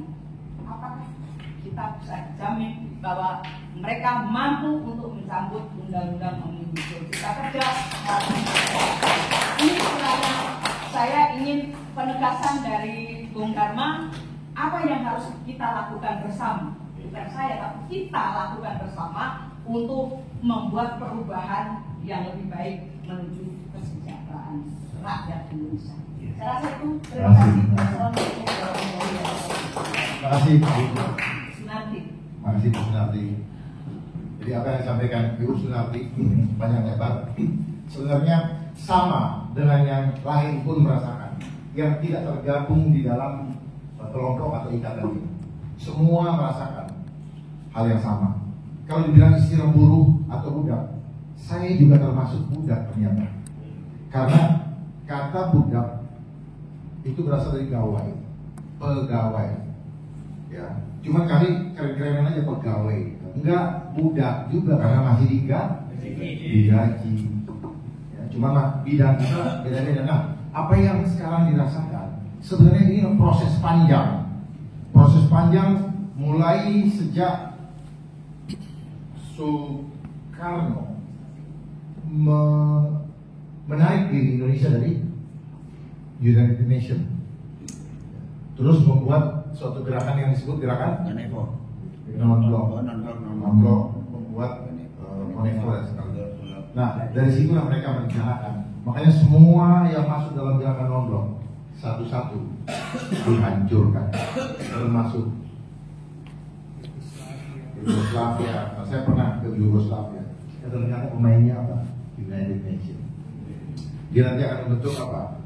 Transitional Administration Government. Jadi ada pemerintahan transisi. Dan saya pernah jadi bagian daripada itu. Kenapa saya senang ke sana? Karena dikasih gaji per hari $90 per day. Tuh, senang ke sana.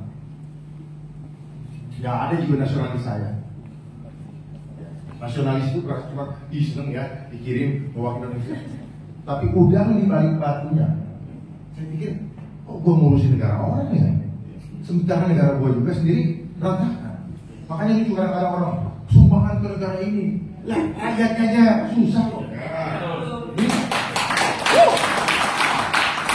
Jadi sebenarnya hidup ini apa? Saya muka, munafik. Karena kita senang dipuji orang, tapi rumah tangga sendiri nggak diurusin. Nah sama seperti orang selingkuh, dia urusin itu cabang yang lain, di rumahnya berantakan. Kalau yang di sana, dia keluarin uang banyak banyak. Jadi artinya apa? Sebenarnya orang-orang yang demikian adalah orang-orang yang selingkuh. Karena tujuannya apa? Pujian, dipuji. Ya, mungkin mengerti maksud saya. Kasih kepala bapak. Terus kemudian mengenai apa ya? Kenapa dari dulu sampai sekarang tidak pernah ini kalau tidak ada gerakan? Begini, gerakan ini muncul karena ada kegelisahan.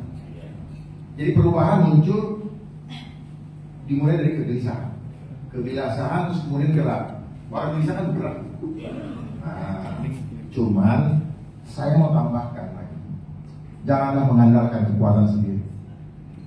Kalau mengandalkan kekuatan sendiri seperti yang selama ini saya lihat, maka yang ada apa? Capek, kecewa. Ibu saya bilang kecewa karena kita tidak ikhlas menghadapi kehidupan ini. Tapi kalau kita berjuang untuk memuliakan nama Allah, beda. Resiko kita ambil. Karena apa? Hasilnya nanti kita dapatkan. Bukan di sini nggak ada gunanya. Jangan mengharapkan pujian dari manusia, nggak ada gunanya. Membuat kita makin berdosa. Makanya dunia ini apa? Kasih artis, kasih idola. Ternyata itu adalah menyembah berhala. Orang begitu, menangis-nangis, Justin Bieber dan sebagainya. Ternyata kita sedang menyembah, bukan menyembah siapa yang kita ini. Nah, sama juga dengan sekarang. Oh, kita takut sekali. Kita diuji makan. Dia bikin kita takut sama makan supaya apa? Iman kita jatuh. Jadi harus kita lihat di situ. Akarnya di mana? Akarnya perbaiki sistem, rubah sistem. Jangan pakai sistem kapitalis. Kalau sistem kapitalis seperti itu. Tapi itulah sistem ekonomi yang diajarkan oleh Adam Smith. Konsep kapitalis. Orang tidak produktif, buang. Gitu. Makanya kesehatan juga bicara apa? Memastikan produktivitas manusia sebagai apa? Makhluk sosial atau makhluk ekonomi. Gila. Beda. Tuhan tidak. Kehidupan kita itu gratis dari Tuhan. Bayangkan, Tuhan sudah siapkan alam ini untuk kita kuasai dan kita kelola untuk menjaga ciptaannya. Bukan dia rusak seperti selama ini. Dengan adanya industri lah apa segala macam, dia rusak semua. Gimana nggak rusak alam ini? Gimana nggak akan terjadi longsor, banjir dan sebagainya? Jadi alam ini tidak pernah Tuhan yang hancurkan. Makanya Tuhan membuat perjanjian pelangi. Kenapa ada pelangi? Dengan Nabi Nuh. Tuhan bilang begini, aku tidak akan pernah menghancurkan bumi ini lagi, walaupun manusia berbuat jahat. Artinya apa? Kejadian gempa bumi dan bencana alam, siapa yang bikin? Manusia yang berhadiah. Dengan memanfaatkan teknologi. Makanya apa? Gempa bumi dibilang apa? Gempa tektonik, teknologi elektronik. Tapi karena pelajaran di sekolah kita udah lihat, oh begini, ada patahan bumi, kita pikir itu benar. Bukan, kita di dokter supaya begitu kejadian itu. Nah lo, oh kayak gini nih. Terus kita bayar pula sekolah. Yang ngajarin kita yang enggak. Terus yang ngajarinnya juga kagak ngerti yang diajarin bener enggak. Buat apa? Saya tidak menafikan kita perlu pendidikan. Tapi pendidikan yang mengenal kehidupan untuk mengenal Allah. Bukan pendidikan yang mengajarkan kita untuk jadi koruptor. Makanya jadi koruptor semua. Perhatikan itu. Jadi apa yang ibu rasakan akibat daripada sistem menciptakan manusia-manusia monster yang selalu merakus. Karena sistem sekolah ngapain diadu sehingga melihat manusia lain menjadi musuh. Karena konsep yang dibangun adalah konsep homo homini lupus. Manusia menjadi serigala, itu yang diciptakan. Makanya kenapa dia selalu muncul dengan serigala, ada darahnya di situ. Karena dia makan, dia hisap darah itu. Makanya dia bangun konsep Dracula. Sadari itu. Jadi kita setengah mati, apa segala macam gini-gini. Sistem yang bikin. Jadi akarnya mana? Rubah sistemnya. Itu. Dan saya siap untuk merubah sistem itu. Saya siap memberikan pemikiran saya untuk berubah sistem. Karena saya tahu akarnya. Nah, saat ini akar persoalan bangsa yang paling mendasar, yang paling utama harus kita segera selesaikan adalah apa? Selesaikan hutang negara. Berapa? 7.000 triliun. Kecil. Kecil asal kita tahu caranya. Paham ya? Kalau nggak tahu pasti bingung. Jangan tanya sama orang-orang ekonomi yang belajar di bangku sekolah, nggak akan ngerti. Karena dia tidak pernah diajar bagaimana menyelesaikan hutang. Tapi bagaimana Bapak Ibu selalu berhutang. Makanya dia buka kredit. Caranya untuk bikin kita kredit apa? Rayu dia dengan apa? Barang ini bagus. Makanya dia cuma 10.000 kok. Ya mereka jahat, kita nunggu. Begitu. Dia mau jahat kalau kita nggak nunggu, nggak bakal. Saya mau Bapak tanya terus Pak, biar saya bongkar semua Bapak punya pemahaman yang selama ini terkunci oleh apa? Textbook. Orang-orang yang textbook begitu dikasih kayak gini, bikin mind blowing, gak masuk akal gue. Iya kan? Akal lu gak nyampe. Akal lu diisi dengan kemampuan yang hanya segitu. Seringkali orang mau cocokmologi hal, lu yang gak ngerti. Betul. Jangan bangga dengan sekolah. Saya juga pernah sekolah. Tapi setelah itu baru saya sadar, saya sekarang nyampein. Ada orang yang nyampein. Kan kalau Bapak nggak sekolah nggak jadi bintang 3. Setelah saya ngerti, sekarang saya nggak peduli lagi dengan pangkat jabatan saya. Saya harus sekolah. Kenapa? Kita dibodohi oleh sistem. Dan orang yang menuding saya, orang yang masih tidak paham akar masalahnya. Kalau dia sudah paham, dia tahu bahwa akar hidup dia ada Tuhan, maka dia akan takut dengan apapun juga. Dan saya nyatakan saya tidak takut dengan apapun juga. Salam Pancasila. Saya hanya takut dengan Allah. Mati itulah kapan-kapan tidak pernah kita tahu. Itu bukan hitungan matematika, tetapi manusia jahat ini ingin menghitung kehidupan kita dengan cara mati.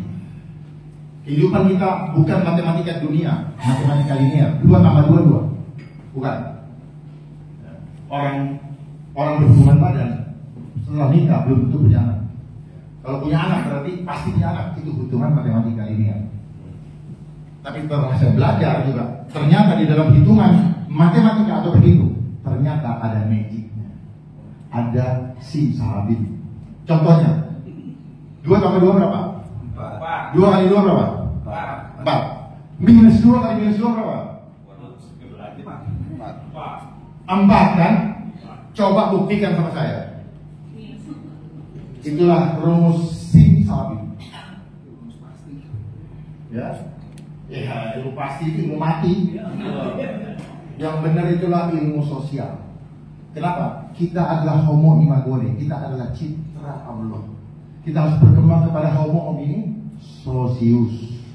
Tetapi dunia ini konsepnya menggiring kita berkembang kepada homo homini lupus. Setelah itu apa? Homo teknologi. Dan kita akan dicap dengan atau digitalisasi, tanda bilangan. Makanya kemana-mana sekarang punya cherish, gak punya itu gak bisa hidup.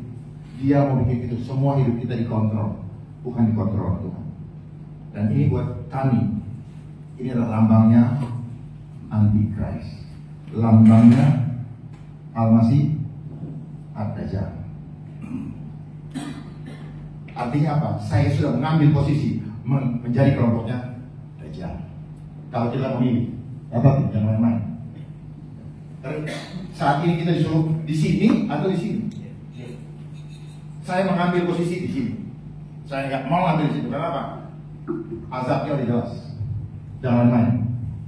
Hidup ini adalah pilihan. Kita pilih ikut Allah atau senang-senang sesaat ini tapi lewat juga. Saya pilih yang satu. Karena saya datang dari dia. Saya hidup bukan dari sistem dunia. Saya hidup dari sistem surga. Sistemnya Allah. Makanya saya bisa bernafas. Tidak ada yang kasih saya nafas. Bapak Ibu sekalian yang sini pun tidak bisa memberi saya nafas. Banyak kita diajar berdoa, tapi tidak ngerti berdoa yang sebenarnya gimana. Berdoa cuma komat kami saja, tapi nggak jelas internetnya terhubung. Makanya kalau berjuang, mari kita berjuang bersama berjuang. Dengan cara apa? Libatkan Allah. Tanpa libatkan Allah, omong kosong. Karena perang buat kita punya kekuatan terbatas. Ya. Mereka punya semuanya, tetapi dengan Allah yang tidak mungkin jadi mungkin. Musa tidak bisa tidak mampu melewati itu dan tidak ada hitungan matematikanya.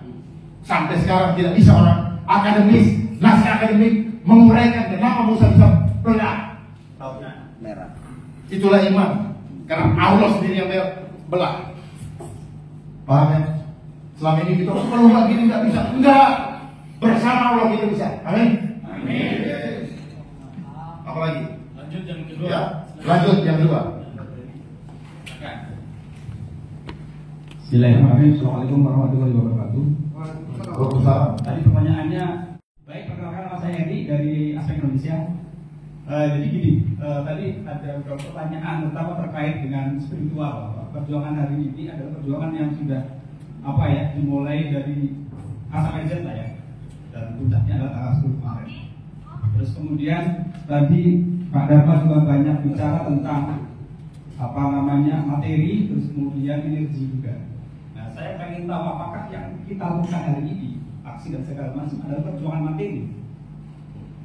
Ya, kalau artinya kalau perjuangan materi itu kan sebenarnya sudah dimulai oleh mereka.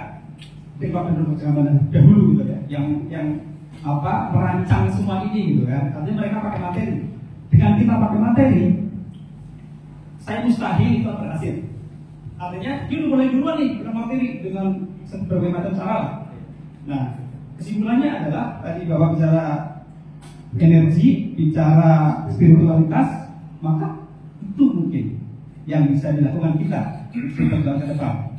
Nah, selanjutnya saya pernah baca Force and Power. Force and Power. Saya baca buku itu terkait dengan yes, yeah. Terkait dengan force and power. Artinya kalau kita punya force itu akan menurunkan ini kita Pride.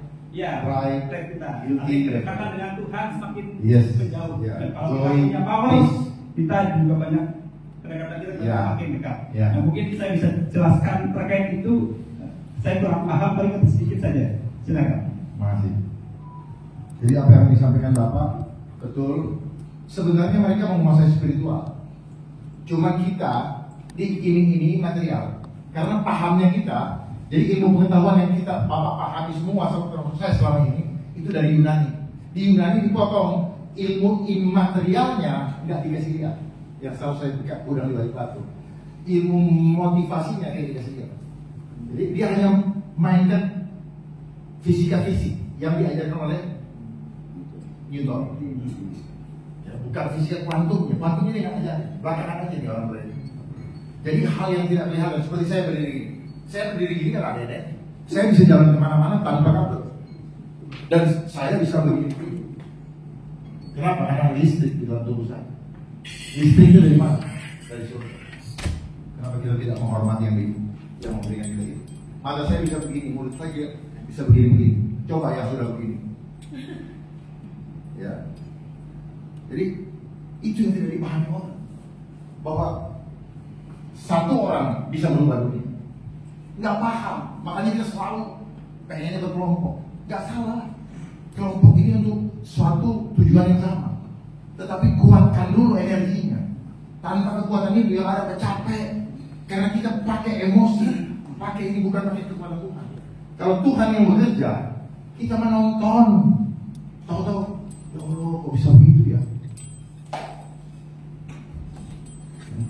Selama ini kita pakai akal kita yang terbatas. Udah itu kita diajarkan hitungan matematika. Kalau mereka 100, gua 1, gua pasti kalah. Makanya selama sekolah kita diajar hanya percaya diri itu sendiri, tapi nggak percaya dengan kekuatan Allah. Gitu kan? Ya. Masalah teori Dr. Hawkins tadi, memang kalau 50% ke bawah force atau kekuatan, kitanya yang nggak kuat, dia yang kuat. Jadi makanya kita digiring, kita disekolahin jadi orang ego supaya kita selalu berada di tahap ini. Dimulai dari apa? Dikasih pikiran bangga, dikasih gelar bangga. Padahal itu awal mulanya terjadinya apa? Kerusakan di dalam tubuh. Karena orang bangga itu paling sering tersinggung. Jadi penyakit Pak. Tapi kalau orang ikhlas, joy, peace, apa semua, enlightenment, sudah dapat pencerahan. What will be, kira-kira. Yang penting aku ikut rencanamu, Allah yang indah. Saya hadir, saya hidup untuk mengindahkan orang lain, bukan buat saya. Untuk sesuai dengan rencana Allah yang indah. Hasilnya saya serahkan kepada Allah. Jadi nggak ada keberuntung, nggak ada kedongkolan. Kalau sudah ditanamkan itu beda hasilnya. Bapak diam tersenyum saja, menyampaikan dengan elegan. Lawan akan lari di melantang.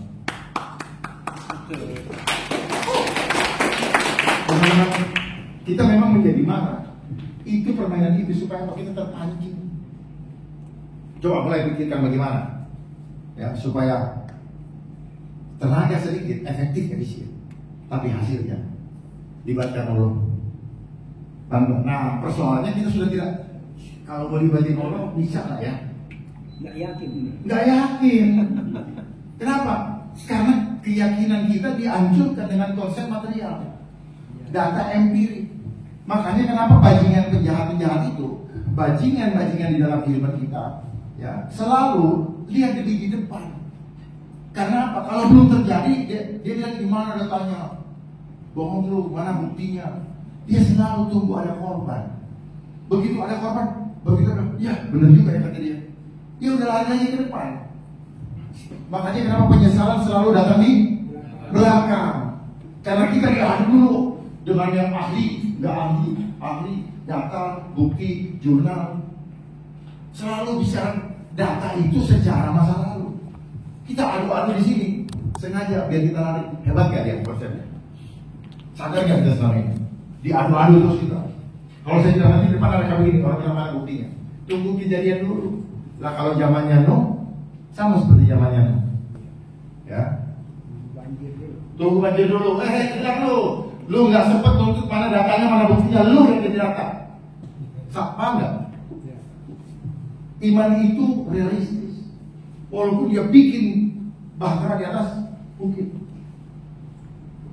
Karena orang percaya sama Allah, dia akan tetap setia dan pegang teguh janji Allah. Bukan seperti yang selama ini. Udah percaya sama Allah, ya. Benar nggak ya? Benar nggak ya? Nanti kalau ini akhirnya apa? Datang ini, tolongin dong, gini. Udah. Akhirnya ya sama. Begitu tidak berhasil kita ngomongnya menyalahin Allah lagi. Allah belum mengenal. Padahal kita tidak tahu seperti apa yang Allah inginkan kita lakukan dalam hidup. Kalau kita ikuti rencana Allah, gak akan pernah terjadi kekecewaan. Itu yang dibilang apa? Inna lillahi wa inna ilaihi. Ikhlas terima, ikhlas kita melepas. Sanggupkah kita melaksanakan itu sekarang? Kalau sanggup, insya Allah kuasa Allah yang akan bekerja di dalam kehidupan kita dalam waktu yang tidak akan lama lagi. Ada lagi yang lain? Lanjut yang ketiga, terakhir enggak Pak. Waktu kita soalnya nanti bisa lanjut di topik. Waktunya memang sangat mepet. Jadi pada ruang Kompekum saya Pak Sohutman yang bahan baku kita tidak jauh beda tempat mungkin di. Saya tertarik dengan pernyataan Bapak bahwa pada kuncinya kita mesti kembali pada nilai religius dalam kehidupan. Sebetulnya bangsa kita sudah banyak belajar dari itu. Tapi kita kadang lupa dari konsep pengertian yang kita dapat pelajaran dalam keyakinan religi kita masing-masing itu sudah kita dapat pelajaran. Dari kehidupan masyarakat Indonesia kita juga sudah memperoleh pelajaran. Tahun 45 bangsa ini merdeka tanpa modal satupun. Orang ikut berjuang, tidak ada yang dibayar, tidak ada yang digaji, mampu membangun organisasi juga tidak dibayar.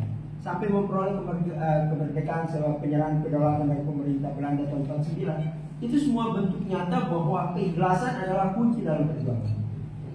Undang-undang sudah mengajarkan kita banyak hal yang positif dalam undang-undang itu. Tapi ini jadi pertanyaan, semua produk undang-undang kita itu selalu mencantumkan Undang-Undang Dasar 45 walaupun isinya bertentangan dengan Undang-Undang Dasar 45. Dan yang lucunya semua ikut mengamini bahwa itu benar sama dengan Undang-Undang Dasar 45. Dan yang mengoreksi justru dianggap bahwa itu tidak mengerti tentang Undang-Undang Dasar 45.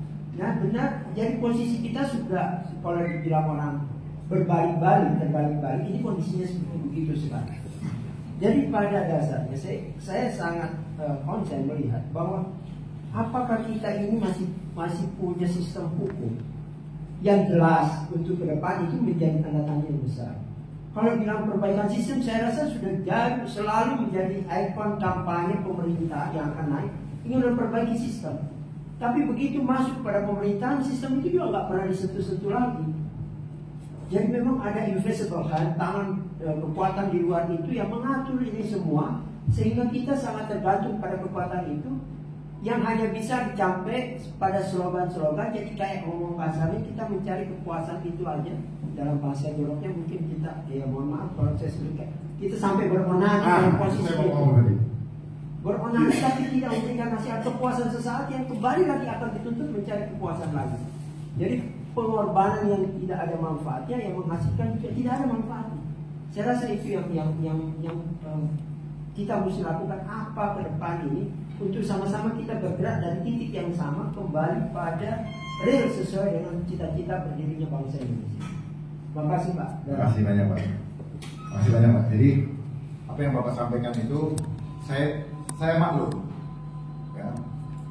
Kita sudah diajar mengenai religius, tapi teori. Praktiknya hanya dalam mind. Gak dilatih tubuhnya untuk mampu melaksanakan itu. Jadi religius sama spiritual kelihatan beda religius, Pak. Dia religius, cuma dalam konsep pergi sholat dan menikah kawan orang. Tapi apakah dia terhubung betul dengan Tuhan? Apakah dia dapat kekuatan dari Tuhan? Tidak. Makanya takut. Kuncinya orang beriman itu tidak tahu.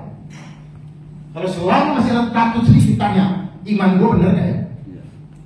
Pergi sholat, pergi berdoa, tapi pulang masih takut.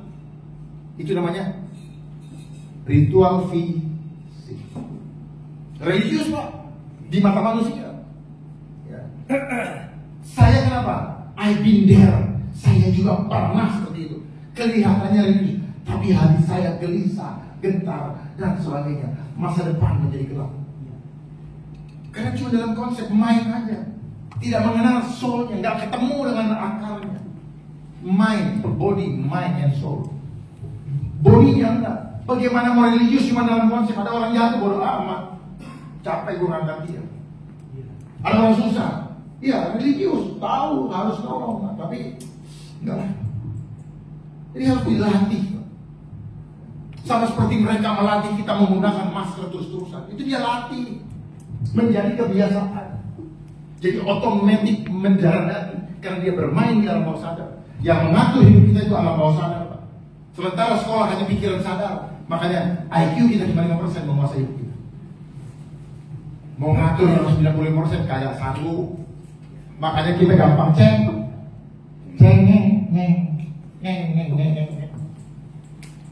Ya. Karena kekuatan kita yang dikasih itu cuma 5%. Dan itu pun tidak kita gunakan seutuhnya. Begitu ada pernah dibilang Allah memberikan pencobaan tidak melebihi kekuatan kita. Karena kita punya kekuatan lebih besar. Cuman kita nggak sadar kalau kita punya kekuatan. Makanya kita kumpulin orang rame-rame. Biar apa? Biar punya kekuatan perasaan kita.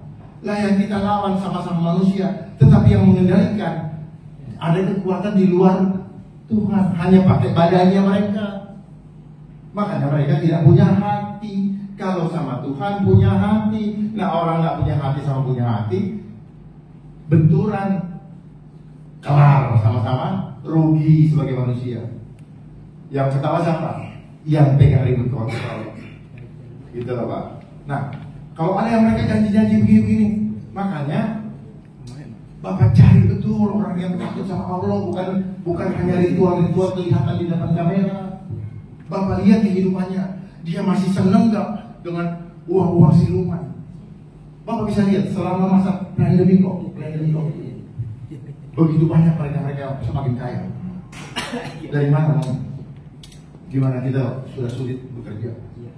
Ya, WFH dibatasi, orang berusaha di restoran di sini kali, orang harus punya mata. Orang keluar negeri pulang kalau punya uang masuk bintang 5, nggak punya uang Wisma Atlet. Punya jabatan boleh pulang ke rumah. Udah kayak ONH plus aja. Kenapa? Semua sekarang menjadi bisnis. Lalu di situ dibuka. Jadi korupsi itu sistem membuka peluang orang untuk ngakal-ngakalin keadaan. Apakah itu terjadi begitu? Enggak sengaja Pak. Ngejebak kita yang apa? Sudah suka sama, terlalu cinta sama angka. Dari mana kita ditanamkan cinta? Sejak sekolah. Gitu. Makanya kenapa orang diajar berhitung? Senangnya cuma apa? Sama tambah sama kali. Minus sama bagi nggak suka. Kecuali jadi bikin laporan keuangan.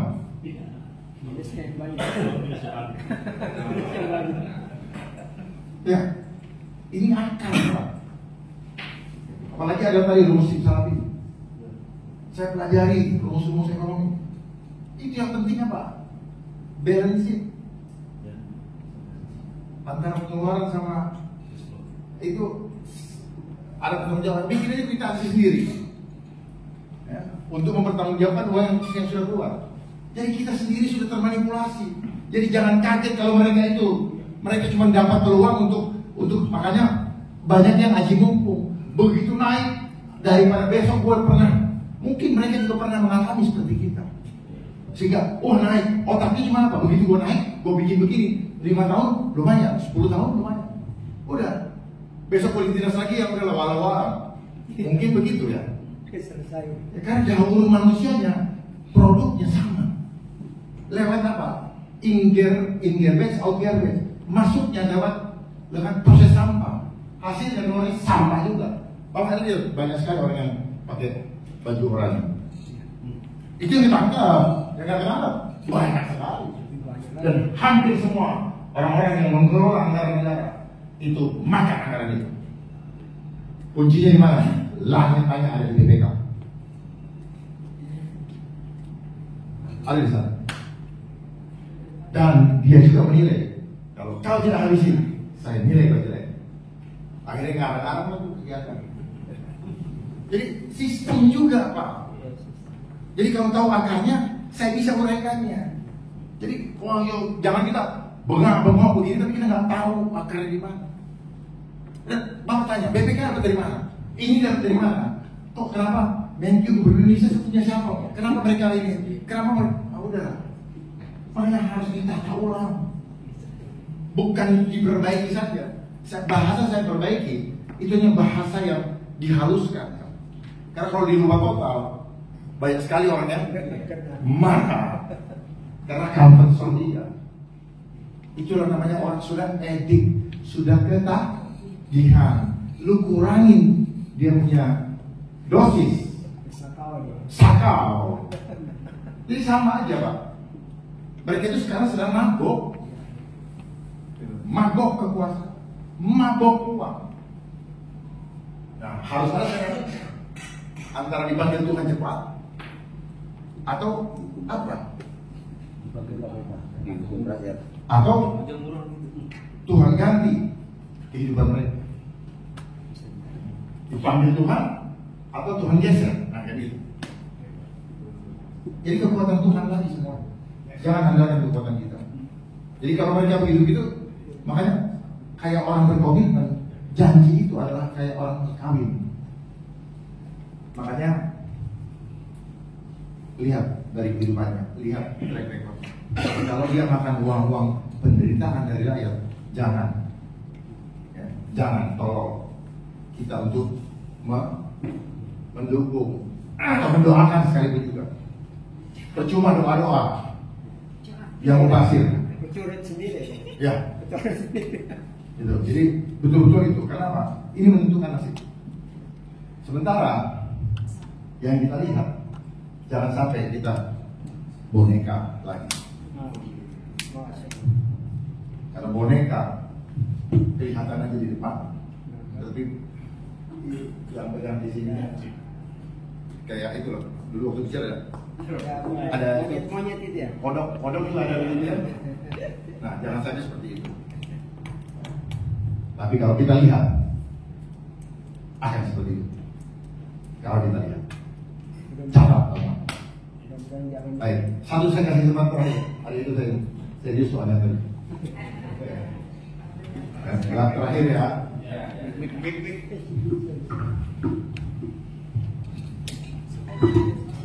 Terima kasih. Ada beberapa pertanyaan yang saya mau sampaikan. Umurmu berapa? Satu aja lah. Umurmu berapa? 46, 46. Perutmu 50. Kita ke ini kesulitan. Yang pertama 57 Pak. nama Komeng atau Satyo Purwanto dari DPP KSPSI. Terima kasih. Pertama, Omnibus Law ini jelas kalau menurut saya ini jelas adalah pengkhianatan dan rongrongan terhadap Pancasila. Karena isinya semua undang-undang, mau yang cipta kerja, yang kesehatan, yang karena banyak termasuk pengelolaan SDA berdaya alam itu adalah isinya ya eksploitasi terhadap pekerja warga negara Indonesia dan isinya mempermudah dan memperlama Pertanyaannya apa? Pertanyaan saya begini, ini adalah rongrongan dan pengkhianatan. Lalu di mana kerja intelijen selama ini? Kalau ini berupa rongrongan pengkhianatan terhadap Pancasila. Selama ini rakyat hanya diberitahu soal fundamentalisme agama, radikalisme agama. Tapi bagaimana radikalisme pasar yang terdapat di dalam pasal-pasal di Omnibus Law ini yang juga merongrong Pancasila, yang mengancam kedaulatan negara. Nah ini bagaimana kerja intelijen? Itu pertama. Yang kedua, apakah tadi Abang menyampaikan soal kalau menurut saya itu sebuah teori konspirasi tentang rencana Dari mana Bapak tahu? the new world order. Dari mana Bapak tahu? Baca buku kan? Dengar ya? Ya baca. Jadi ilmu kita tuh ilmu dengar apa kata orang. Jika orang bilang teori konspirasi padahal fakta. Terus begitu itu permainan mereka yang bikin Omnibus Law. Udah saya jawab aja. Berarti Adinda tadi tidak dengar. Di mana intelijen? Ini konsep intelijen sehingga barang ini jadi. Naskah akademik juga itu konsepnya intelijen untuk memanipulasi apa yang mereka inginkan supaya orang pikir ini benar. Jadi dia menguasai dari Astagatra deh. Astagatra ini kuncinya. Kuasai geografi, mainkan di proyek sosmed. Kuasai demografi, mainkan di proyek sosmed. Tadi ada yang bilang begini. Diadu domba.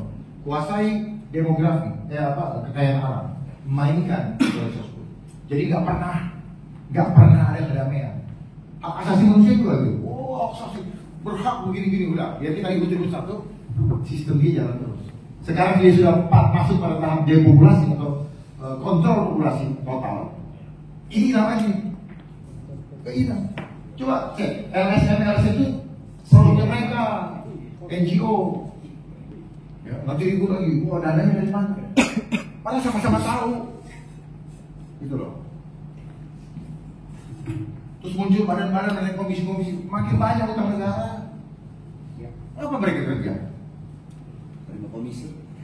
Lembaga yang sudah ada, yang struktural, udah itu jadi dimatangkan. Kalau emang ini enggak, emang sengaja mereka tuh yang dari sono yang memainkan dunia ini, dia kasih gelontorkan duit sebanyak-banyaknya untuk menguruskan dia punya agenda. Lu boleh cawe-cawe, yang sedang berkuasa belum cawe-cawe, dibiarkan cawe-cawe. Tapi harus pinter-pinter nutupinya. Kalau tak ketangkap, tanggung jawab sendiri. Lalu dia siapkan KPK. Jadi makanya sistem ini menjebak. Dulu ada namanya rahasia bank, sekarang udah hilang dengan adanya PPK. Hilang dengan sendirinya, nggak ada pengumuman hari ini kita tidak ada lagi rahasia bank, nggak ada. Hilang dengan sendirinya. Jadi kayak terignore, tertampias dengan adanya aturan baru dan seterusnya. Terus dulu ada hak asasi manusia, dengan undang-undang ini hilang total. Jadi kalau ada bilang ini kejahatan, apa ini punya bukan, dan tadi saya bilang ini undang-undang kejahatan kemanusiaan. Gak usah lagi bilang mengkhianati, enggak. Negara kita sudah tidak merdeka, alam kita sudah tidak merdeka. Sekarang tubuh kita yang mereka menguasai. Orang suami istri aja mau berhubungan badan, istrinya nggak mau atau suaminya nggak mau masuk KDRT. Nah ini tubuh kita loh, ini tubuh kita. Jadi saya lebih concern kepada bukan saja itu cipta kerja, tapi omnibus law itu apa kesehatan ini selesai udah habis. Bis. Makanya kenapa dia bilang bis bus habis beneran, karena omni ini semua dia naikin ke bus di bawah diangkut supaya masuk neraka. Bukan memang beneran saya bilang. Karena ini konsep Dajjal. Lu jangan percaya sama Allah lagi. Lu ikut dengan sistem kita. Lu ikut, tetap aja lu nggak selamat. Karena yang dibutuhkan adalah sikap hati yang tidak lagi setia sama Allah. Beneran. Karena orang takut gak makan, ya udah deh. Tuhan bilang, lu nggak setia apa-apa, lu nggak percaya sama gue, lu coba-coba sama gue yang hidupin lu takut sama manusia yang bajingan berdosa itu. Ya.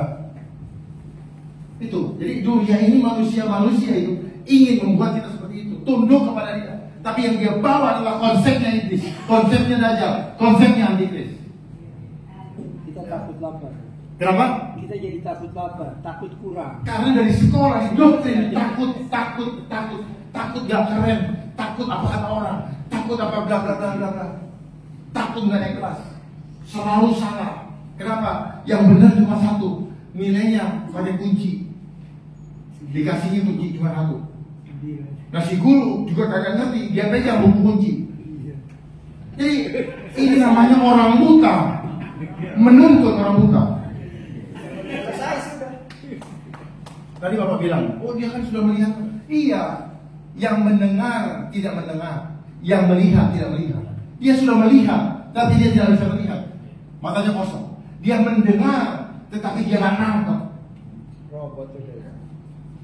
Allah tuh berikan kita pada itu. Nah, kita yang waras, kita yang memahami kebenaran, itu karunia dari Allah. Tidak semua orang dikasih. Hanya orang-orang yang betul-betul setia dan sungguh-sungguh mau memuliakan dia, itu akan diberikan oleh. Makanya dibilang kalau masuk surga apa? Bagikan rambut dibelah 7. Hampir tidak mungkin. Kecuali Allah sendiri yang bawa kita. Tanpa kalau kita jangan bilang hasil upaya perbuatan baik kita nggak bisa. Saya yakin tidak akan berbeda. Kalau perbuatan baik kita tidak bisa kita nilai ini benar di depan Tuhan. Karena kita membangun konsep perbuatan baik itu menurut apa? Menurut pria. Kalau dilihat orang, kalau dilihat orang, malas aja. Betul? Itu. Jadi masa hidup di depan baik, di belakang juga baik. Nah, tetapi konsep akademis dan empirik di depan baik, di belakang bodoh amat. Makanya kita tercipta menjadi orang munafik. Yang penting kelihatan. Kalau tidak ada CCTV boleh kita ngomong. Iya kan? Sekarang sudah ada CCTV, masuk hotel, ketahuan sama orang lain, begitu ini. Iya, maaf hilap pada jalan. Hati nurani kita udah kasih tahu jangan ini enggak. Makanya antara yang baik itu selalu berantem. Cuma hati nurani tertutup. Udahlah. Ntar aja kurang nikmatin dulu. Ya. Kalau kita punya bangsa Indonesia adalah bangsa spiritual. Insan Nusantara, makhluk suara diri anta menuju dan rasa pencipta. Jadi jangan takut kita berjalan dalam kebenaran walaupun sendiri. Karena yang akan menjaga kita bukan kelompok manusia ini, bukan kelompok mana, tapi dia akan jaga kita. Kita berkelompok, begitu tidak sama kepentingannya, duit kita dapat, dia kabur. Jangan ngarepin itu. Tetapi kalau satu orang menyatukan dirinya semangat di dalam takut akan Allah, maka itu menjadi kekuatan yang dahsyat, yang luar biasa. Karena kita tidak akan pernah menggadekan harga diri kita, terutama iman ini. Selama ini kan kita gadekan. Orang-orang itu kan nggak gadekan imannya, nggak kelihatan. Cuma ini aja gaya-gaya, enggak. Lihat ke dalam hatinya, lihat wajahnya, lihat matanya. Ada kejujuran atau tidak? Orang tidak jujur, matanya pasti ini. Pak Dharma, mohon maaf waktunya. Baik. 1 menit. Terima kasih. Ya, mohon maaf kalau ada kata-kata yang kurang. Aku yang menyampaikan tadi adalah keluar dari hati nurani, tidak lain dan tidak kurang, untuk memberikan Bapak motivasi atau semangat supaya hanya takut kepada Allah yang menghapuskan dosa kita. Jangan pernah takut dengan manusia berdosa yang tujuannya untuk memperkuat dosa dan mengajak kita untuk ikut berdosa bersama-sama. Dan undang-undang ini adalah undang-undang yang akan memenjarakan orang yang tidak mau ikut menjadi penjara. Wabillahi taufiq wal hidayah. Assalamualaikum warahmatullahi wabarakatuh. Sekali lagi boleh hapus buat Mas. Oke kawan-kawan, saya kira cukup dan kita mengucapkan terima kasih.